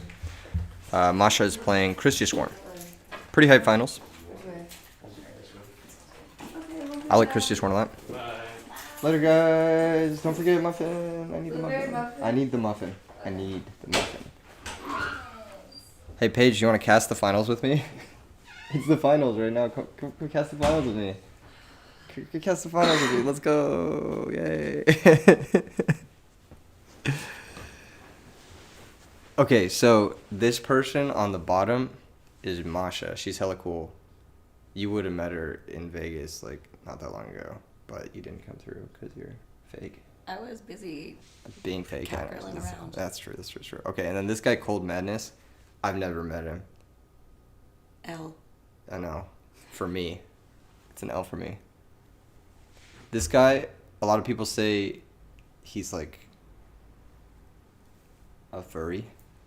Arcus. He's not beating the furry allegations. He's not beating him because even though he looks like a man, his type is beast. So He's just got that dog in him. It's fine. he's got that dog in him, yeah. He's also like the best in this situation. Yeah, best in this bitch. He's just best in this bitch. The best in this bitch, yeah. Oh, you see this card? Do you know that card? That sure is. Yeah, that card going to the graveyard is bad. Slash. Yeah. Well, it depends on your perspective, right? It's sad for Cold Madness. More like Cold Sadness. One person's Sag is another person's Glad. Are you alright? Were you woo girling? Yeah, no, definitely. JD. How was the show? Was it tight? Cool. It was cool. Yeah. Would recommend. Who'd you see? Like DJs. No free clout. You're right. Yeah. Yeah, no free clout. I'm not name dropping. They're not paying me. I don't have a promo code. Facts. SoundCloud.com/HalcyonLV. Yo, use code Paige Mackey for 10% off my pack. For a limited time. Oh shit! A lot of people are saying Masha's gonna win. I should end the poll. I should end it. We're ending it. Is this the last game? This is the last game. Whoa. Yeah. Masha's the GOAT. She's actually hella good. Which is crazy, because, like, you know how, like, Yu-Gi-Oh's, like, typically, like, really toxic game? Mm-hmm. So she has to be, like, the GOAT through all of that, you know what I mean? Yeah. So, that's pretty impressive. She hasn't lost a single game in the entire tournament. Dang, okay. Yeah. How many people are watching now? Probably, like, fucking... How does this work? Hold on.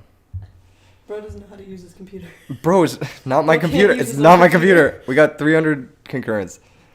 And only 100 likes. SMH. Smash like and subscribe. Hit that bell. Get notified every time you do a thing. Will this be the first woman to win an RBET? I would have to check. I don't remember. To win Arby's? This will be the first woman to win Arby's. The fact that we aren't at 300 likes makes you sad? Yes. It also makes me sad. I'm crying right now because of it. 1 tear for every missed like. For every like, I will shed 1 less tear.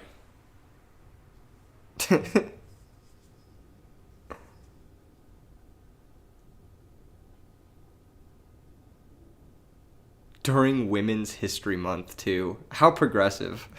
Just kidding. That's what we like to see. We've got the dank grepher.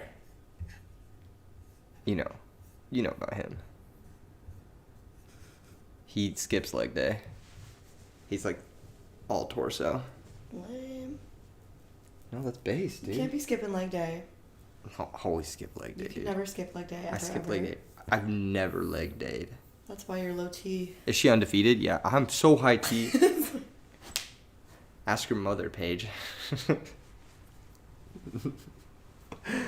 Just getting aggressive on the stream during Women's History Month. During Women's History Month? Fucking What the shit. hell, dog?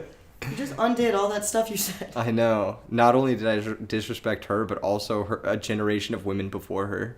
What the hell? This is what they mean. This is the toxicity in the community. It's coming from inside the house. I'm the toxicity. You are the, what is it? We watched The Thing last night, so. I'm the goop. Did you not watch The Thing with us? Oh yeah, you weren't there. That's right. I was adventuring. Yeah. That's right. Alright, do you know this guy, Stardust Dragon? Hmm? I usually call him Starbucks Dragon, and the people in the chat, they love it.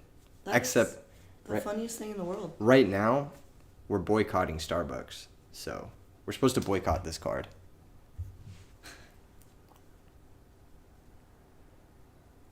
Rip Starbucks. Can I please comment on Madness not soloing the JD? Yeah, he did that to not die. Starcucks Dragon. It's hype. What are you doing today? Are you going to Kate's show with us? Probably. Hype. Are you coming back with us too? Yeah. Alright, cool. You're doing it tomorrow or the day after? What are you talking about? You're coming back home tomorrow or the day after? I don't know yet. I think we're going back tomorrow. I'm not sure. I think Kyle wants to go back tomorrow. So we don't have to like go back and then immediately go to the show. Right. Like actually have a day of sleep. Yeah. Ronix says put the flag back in the corner. I'm not on my computer. I will put the flag back as soon as I can. Like I'm just not on my own computer. But yes, I am serious about the boycott. The flag will remain in the corner. It's just not here for this specific event. But free Palestine. Hey yo, if you're watching this, free Palestine. That's right, motherfucker. What's in the final? Why Turbo versus... You just ask what's in the finals when Beckoning Light is resolving adding back Christia and J... What? What do you mean? You're wondering why the flag wasn't there? Yeah, I'm not at home right now. If it wasn't obvious by the million other people that have been passively on the stream. It's really chaotic. I think that's awesome. It's so fucking funny. Like, wait, who's that guy? Like, Dude, you see the thumbnail I made? It's so fire. Look at it. It's so good. dude, that's some graphic design. Yeah, you like it. Graphic design is my passion. You know, Didal says you're here for Yu-Gi-Oh, not politics. It's not politics, bro. There are Palestinian people who play Yu-Gi-Oh. Like, this is about... like, what? Bro's like, you know, I know that there's some really terrible things happening, but can you focus on the game? Shut up and duel.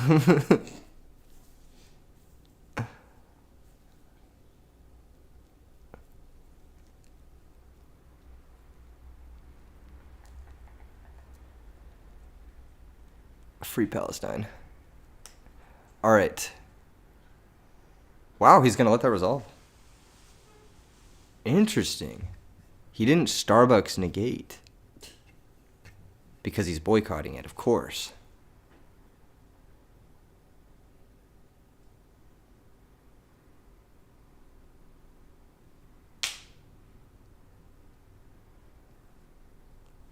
Dude, he had the prison, just lost the 50-50. Wow. I'd be so pissed.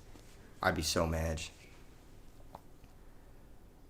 Although, if she does target the... If she targets the D prison, then he probably negates with Stardust. How does Vayu get over 2,800? It can't. If Christia sticks and they don't have like D prison, they immediately win. Like it's just game over. Like Raiko maybe.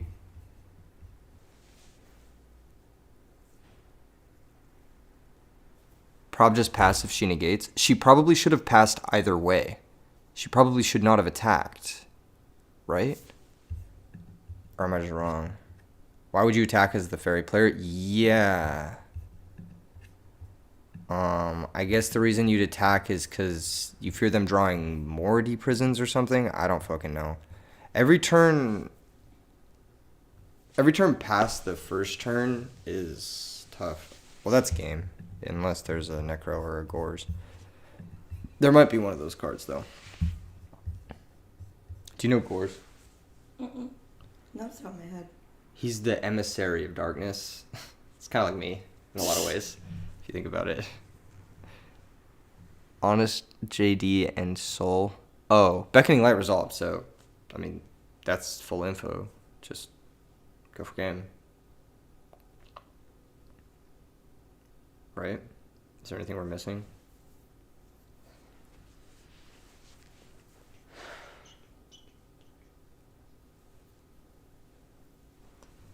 The E in E3 Yu-Gi-Oh! Stands for emissary. Spitting. Thanks, Throbbinhood, which is a fire username. That's crazy. That's so good.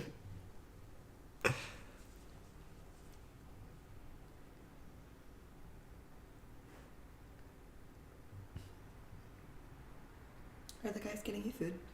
They're bringing me one muffin, yeah. The attack is a huge misplay. Well, eventually you're going to have to attack. You're also locked under your own Christia. And then you're like milling too. Your mom gave you the name Throbbinhood. That's crazy. That's actually based. Based question mark? Your mom's based?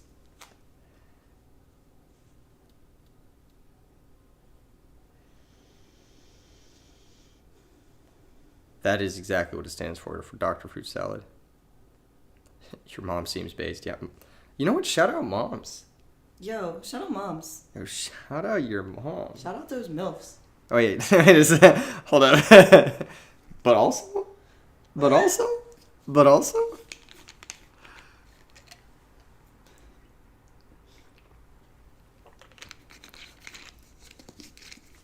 This game took a turn for the worse. That was interesting. I don't know.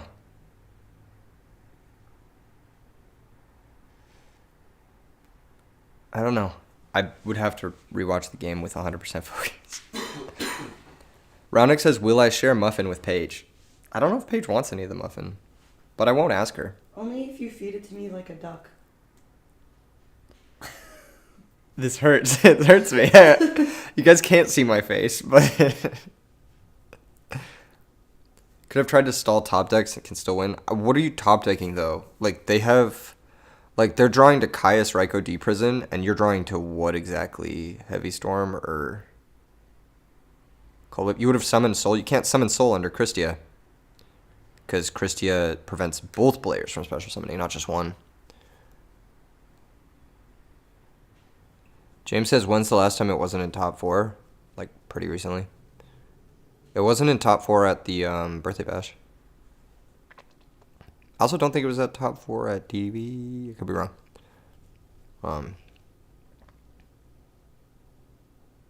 Okay, there's Honest. How do you know there aren't like 3 guys coaching one of these players? You don't, but it's a free tournament for like low stakes. So if someone is cheating during a free tournament with low stakes, they're scum of the earth and they're losing in a lot of other ways. So it's like, I don't know what to tell you, man.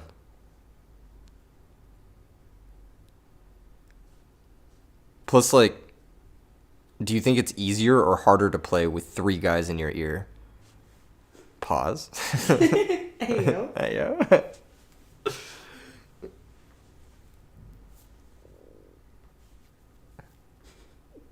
We need to get you like a soundboard.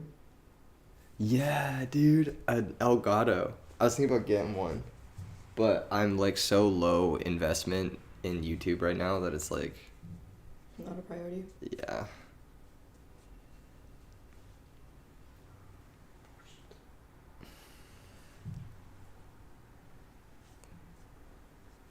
You wish Hydro Pump would make an extensive Dragon Turbo extra deck guide? Maybe he should. That would be cool. Bro, you hear my stomach growling? Bro, turn down the volume. How do you hear that? That is insane. You have like he has like the fucking Sennheiser like 5000s or whatever. 650s. 650s. There you go. Thank you, Riley. Riley with the clutch Sennheiser knowledge. Oh, set Aaron Giga Chad.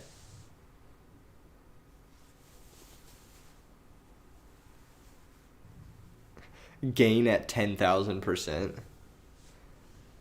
Bro's actually bugged the room. My mic picks up everything. It is a decent mic.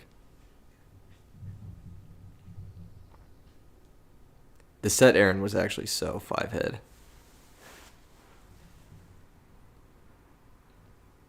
There's so many restaurants here. It's so overwhelming. Yeah, that's crazy. And you know what else? There's like houses here too, and Dude, there's like so many cars. there's so many cars. There's so many cars. Do you ever think about like how many people there are here? There's so many. What's up with all these humans? Where are they coming from? Who's making this? Oh, big torrential moment. Yeah, seriously, like who keeps spawning? Like It's like a human spawn point. trying to bait mind control? Possibly, yeah. DD Crow because he knows the hand from the deck dev. Trying to keep on 3 names.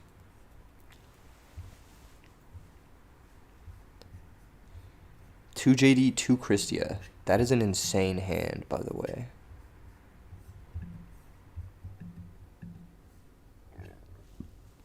Okay. That one was more audible. Alright, I get you. Thank you. Somebody's hungry. I'm so fucking starving. Dude, I'm hanging out with Kyle and fucking Kate yesterday. Kyle ate half a sandwich the entire day. Kate ate like 1 hamburger. And I'm like, can we get dinner, please? And they're like, what's dinner? I'm like, bruh, please. I need to eat. That's crazy coming from you. I know, right? That's Like, crazy. I eat 2 meals a day. And like, that's like insane. Like, that's too much. All right. One more top deck. Can she get there? It's Herald of Orange. She cannot, right? That's going to be the game. GG's. Guess that's that. GG's. Very close run to Masha. Congratulations to Cold Madness for winning with Vayu Turbo. Unexpected. Nobody could have predicted this, Kappa. Deck Dev. Fun card. Fun card. Congratulations to Cold Madness. A very good player. Actually, he played very well the whole tournament. Alright, Dante, you're fucking banned forever. Uh-oh. Alright, yeah, cool. Vayu confirmed best deck. It's kind of crushing right now. I can't lie. I cannot lie. Alright, GG's to everyone. Thank you guys for tuning in. Drop a like on the way out. Anything left you want to say it to Sevilla. Thanks, Sevilla, for making sure that this event happened. literally manually re-inputting the whole bracket. Really, really hype. And really, really cool of Sevilla to make sure that we could do this. So, good shit. Bendrick says, shout out to me. No, shout out to Sevilla. Sevilla made this event happen. I am putting in the minimal effort on this event, but Sevilla definitely clutch. So, yeah, thank you guys for tuning in. Drop a like. Follow Paige Mackey on Twitter. And, Yo.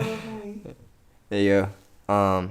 We'll see you guys on the traditional setup hopefully tomorrow.